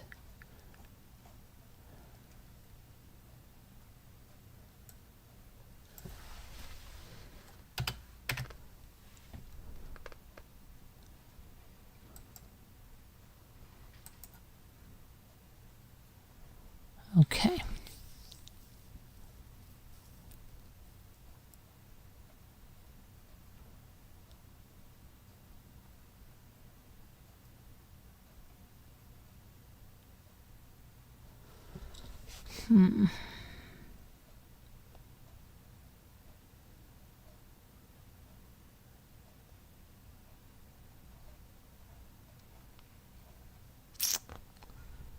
This is weird because... Okay, this is what I want. All right. Got it. This meeting he had with the state when he said that he gave false testimony, okay?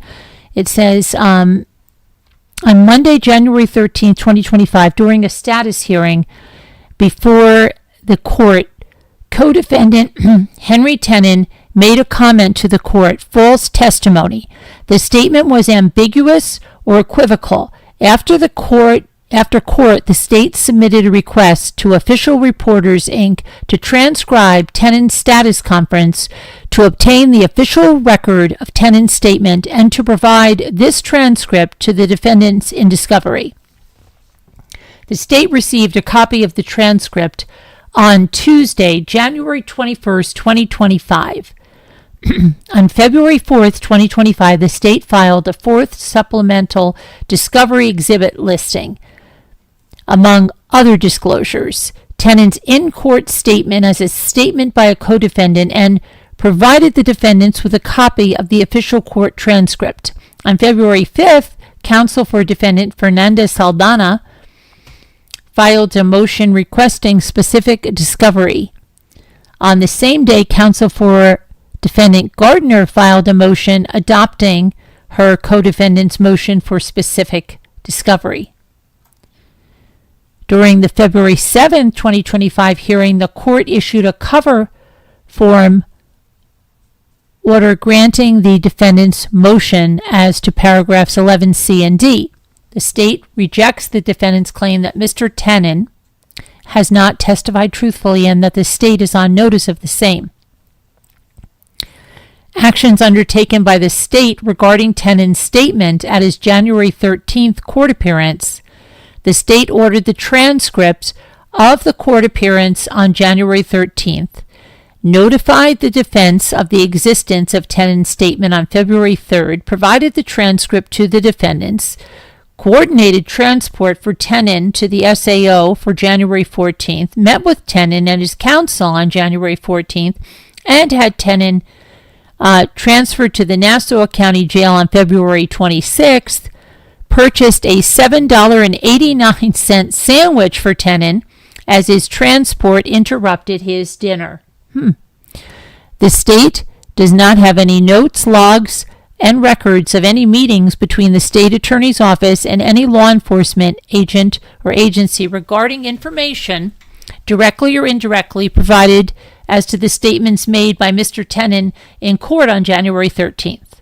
Conversation summaries of the state's January 14th meeting with Tenon include notes taken by Al Chipperfield, provided to the state after February 7th, 2025 hearing. These notes are attached and will be listed as the state's supplemental discovery filing. The court entered an order directing the state to respond to paragraphs 11C and D of the defendant's motion to comply with the requirements of the court order. The state provides the following summary of the state's conversation with Tenon. Here it goes. The state met with Tenon and his attorney on January 14, 2025 at the state attorney's office. Present for the meeting were the Assistant State Attorney Alan Mizrahi and Christine Stifler, State Attorney Investigator Casey Bennett, and Alan Chipperfield. Before the meeting, Chipperfield met with Tenon privately. Chipperfield opened the meeting and explained he had advised Tenon to say little and instead listen. The state said it was concerned about whether Tenon had been contacted by anyone in the jail that would lead to him wanting to withdraw his plea. Tenon said he was not satisfied with his negotiated plea deal and that he had pled guilty before discovery was completed. Tenon questioned whether Chipperfield had done a good job as he was facing a life sentence. Tenon was second-guessing his decision to cooperate because he now believed his cooperation would not matter, and despite it, he would nonetheless be sentenced to life.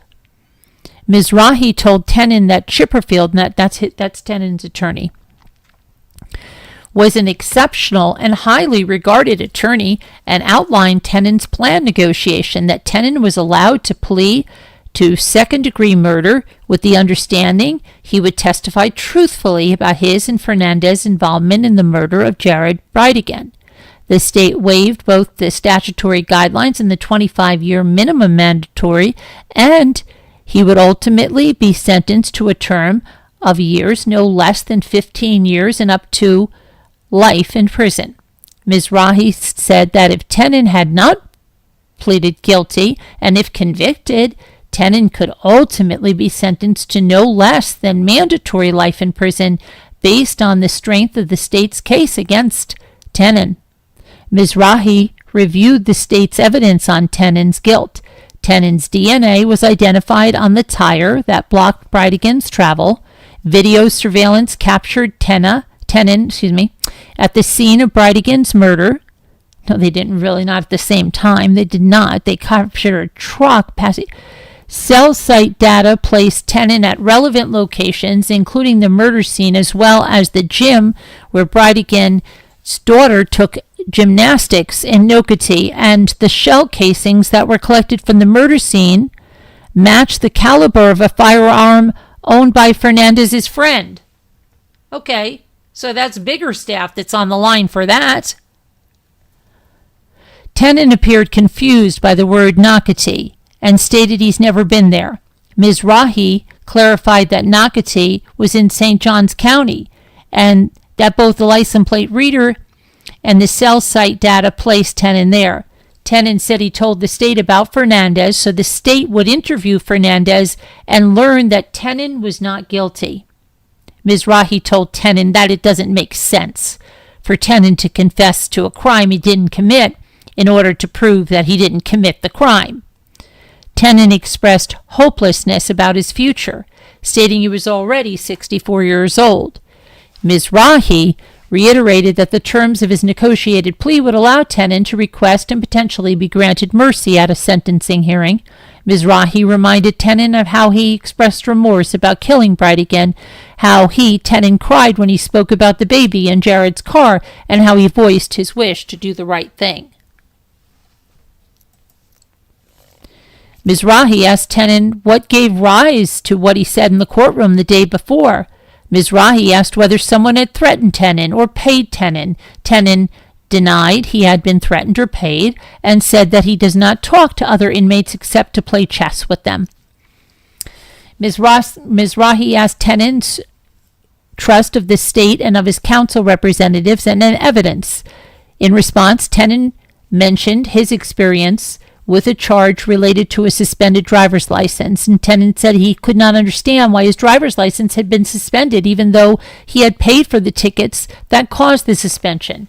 Chipperfield offered Tenon the opportunity to talk to another defense attorney to obtain a second opinion if he lacked trust in either Chipperfield or the public defender's office. Tenon did not respond, but later in the conversation confirmed he was content with Chipperfield as his attorney.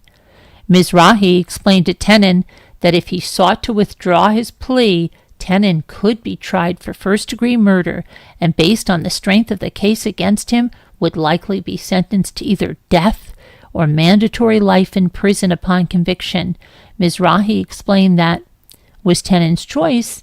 Mizrahi told Tenon that even if he did not cooperate, the state still had a case against Fernandez. Mizrahi told Tenon that depending on Tenon's basis for requesting his plea of guilty be withdrawn, Tenon may also subject himself to perjury charges. Mizrahi reiterated that Tenon had to decide for himself, but told Tenon that if his decision is to no longer cooperate, it should not be for the benefit of Fernandez if someone was interceding on his behalf. Mizrahi asked Tenon about being in jail and whether this influenced Tenon. Tenon said that everything was pointing at him and repeated that he had to get Fernandez involved with the state for his innocence. Mizrahi asked about whether Tenon was suffering pressure in the jail and whether Tenon was worried about being labeled a snitch. Mizrahi explained that if Tenon was concerned, Tenon could be moved for his safety. Tenon denied anyone was harassing him. Stifler asked Tenon about his family, whether anyone had contacted them, and whether he was worried about them. Tenon said one of his daughters was not answering her phone, and he could not get in touch with her, which was unusual. Mizrahi asked for her name and phone numbers and said that if Tenon was worried for her safety, he would ask investigators to check on her. Investigator Bennett took the information and said he would reach out to local law enforcement, and Tenon expressed relief at this.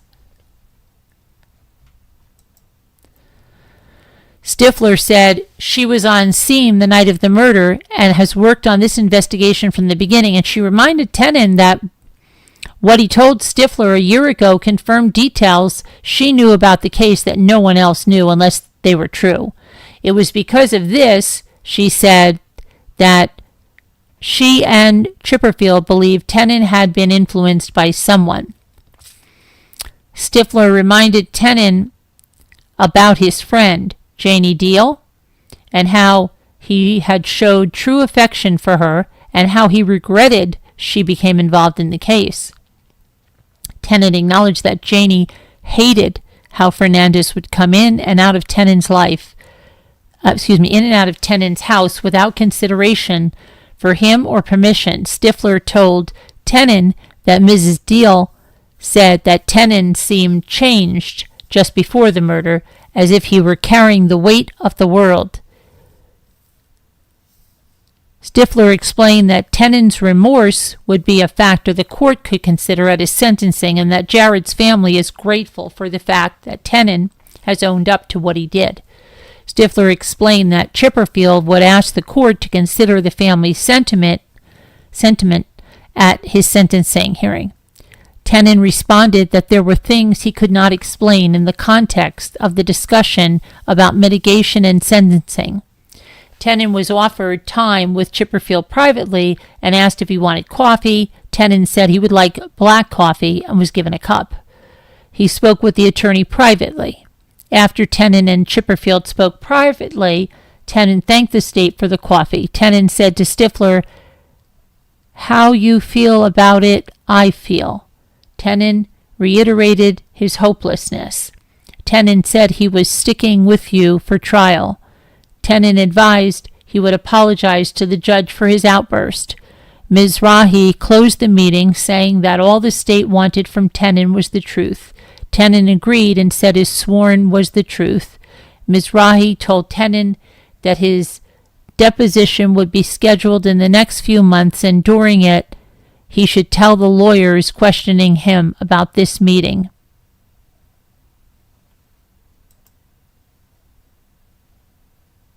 So that was the last thing on Tenon, and I don't know. I don't think he was their hitman. Hey, am I seeing that right, Val Ventura? Hi, Val Ventura. Thank you, Carolyn. I love going over their cases with you. Thank you, Val. I really appreciate that. Thank you. Hi, little lady. How come I didn't hear the little chime I usually hear? Maybe my volume's not on or something. Oh, it's probably not on or something. I don't know. But thank you, Val. Appreciate that. Oh, thank you, MSL. Appreciate that. Okay. So anybody else, does anybody want to call in? Is anybody a demonstrator? Liza was a demonstrator, but I don't think she's here tonight. And we used to have Crafty Texas Girl. She has called in about this in the past. If there's anybody that wants to call in, let me know. If you want to call in, or if anybody's a demonstrator who might be watching and wants to talk about it, let me know.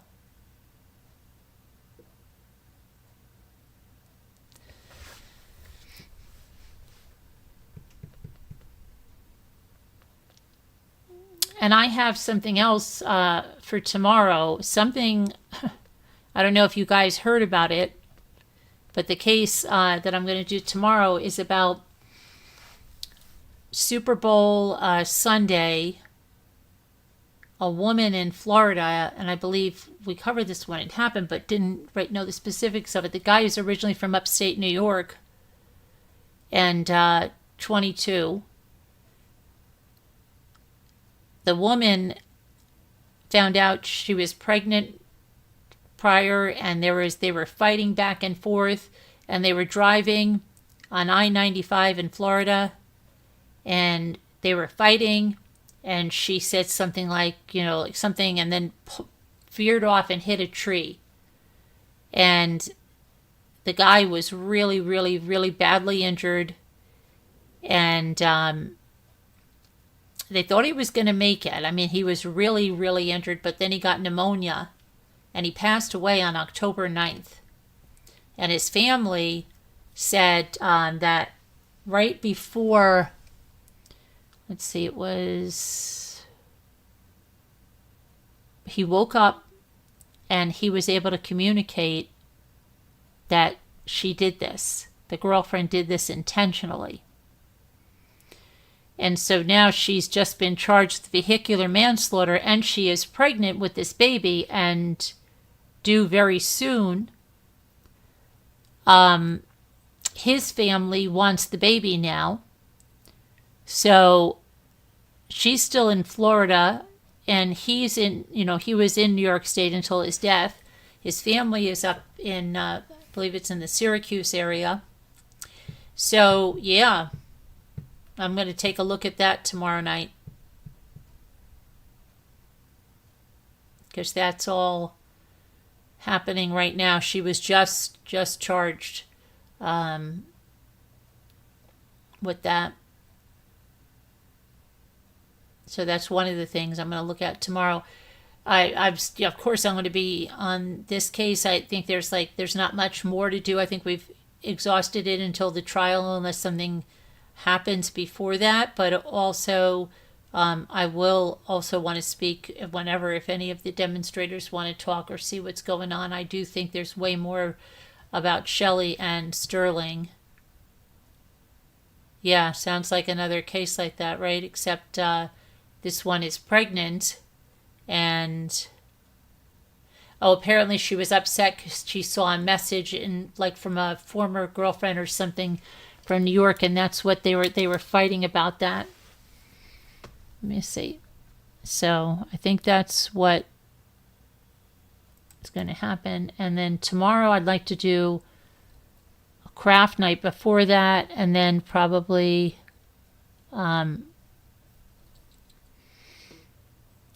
after, and yeah.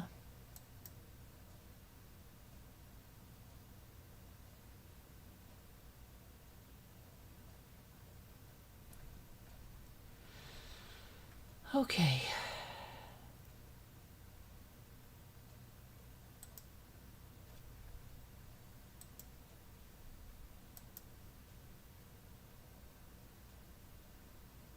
Let's see.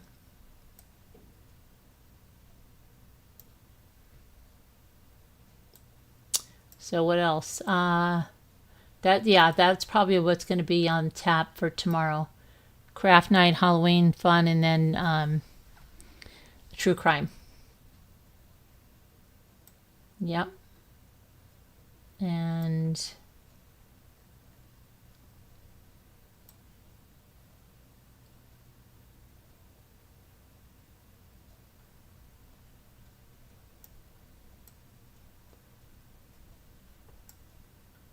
maybe I'll bake something. I don't know.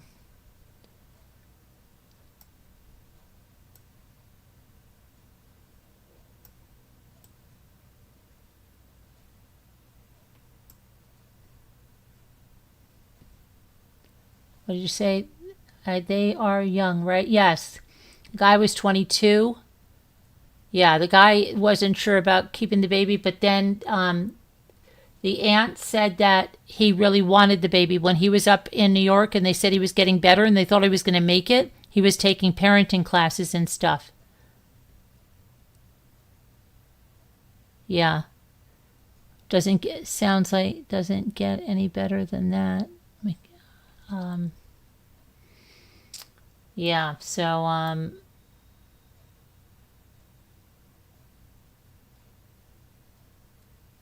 that'll be that's going to be probably tomorrow, and then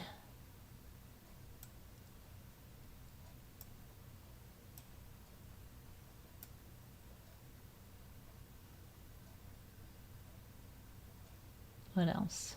What else? What else?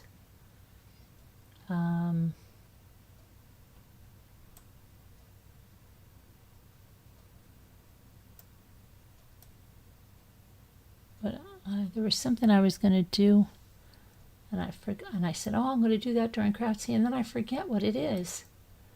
What was it? I'm trying to remember. True crime and crafts. Doesn't get any better than that.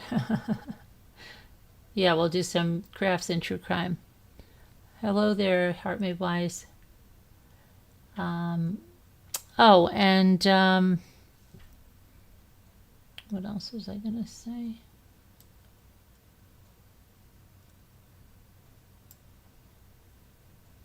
Where's this going to be?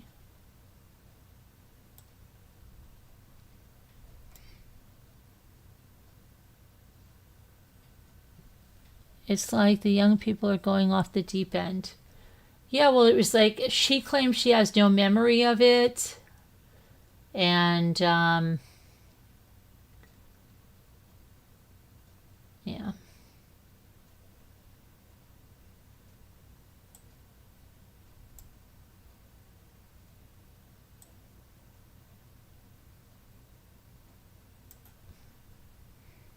I don't know, yeah.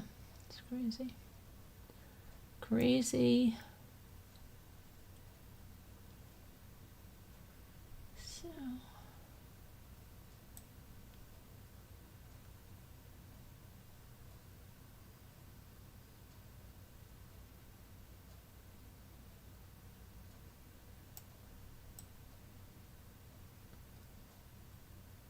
I did that already. Fold, flood.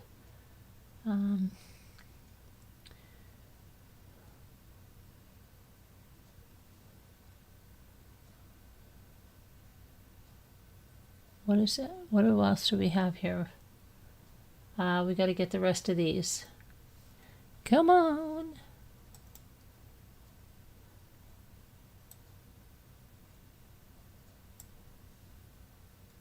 Hey MSL, Carolyn, I'm very, very sorry that I will have to replay. I have to give give love to the World Series games. Go LA Dodgers. Thank you for being a fan.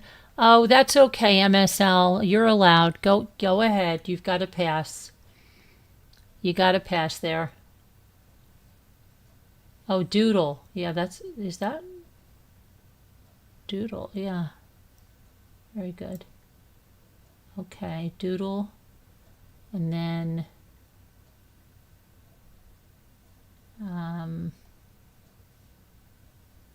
fold, we got dough. We don't have any 3-letter words. But what about dode? Do.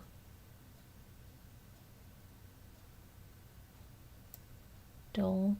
Dole we have. Dole. Doof. Oh.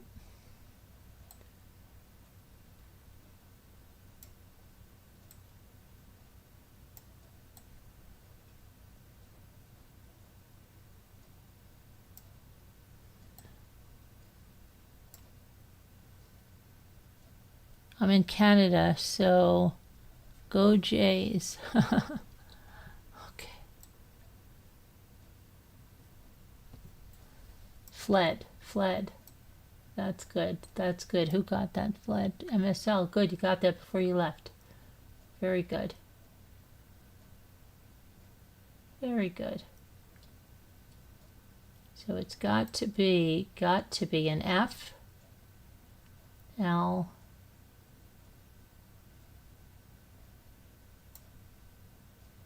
okay. There we go. We did it. We did it. So tomorrow we'll talk about, oh, look at that. October's over. Wait a minute. How could it be over? Oh, we just did the 31st because we did it ahead of time. Oh my gosh, today is the last day of October. I gotta write a notice. I gotta make an order today. Tomorrow. And I've also got to make a phone call. Let me write that down. It doesn't feel like the end of the month, does it? It is, though. It is the end of the month. And I got to write a phone call and an order down here. Phone call and an order. Please give me a pen. That works.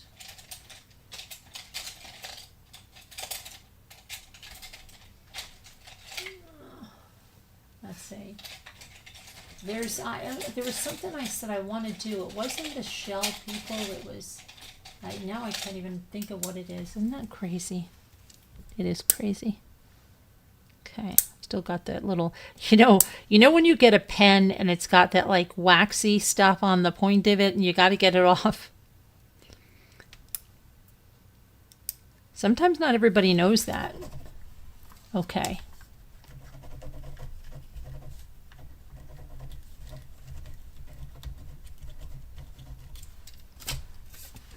Okay, whoopsie. Sorry, I'm trying to put notes here for myself so I remember. Oh, this morning my electricity was out. It wasn't on until 1 o'clock. I don't know. And I threw my whole day off. You know, you can have the best laid plans. Then you get without electricity and you're not doing anything. No electricity, no internet. That's it, you know.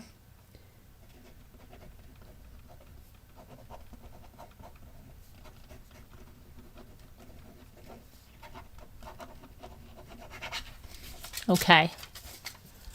So, anyway, you all take care now, okay? And I'll see you tomorrow, and I hope that some of you come up for the craft thing. If not, I'll be crafting alone. Whatever. It doesn't matter to me. All right. I mean, it does matter. I mean, I'll still do it anyways, what I mean. I don't mean it. That came out all wrong. It means if it's so be it, if I am alone crafting, I'll do it alone. I'd like to have you guys up there, but I'm not going to not do it, is what I meant to say. All right. But I really do want some of you new people especially to come up and have some fun. All right. And I'll see you tomorrow. It is today. Happy Halloween. Stay safe. And if you want candy, I hope you get some good candy and don't get anything bad in it. All right. Love you. God bless. Prayers for everybody, and we all need them. See you tomorrow, guys. Be good.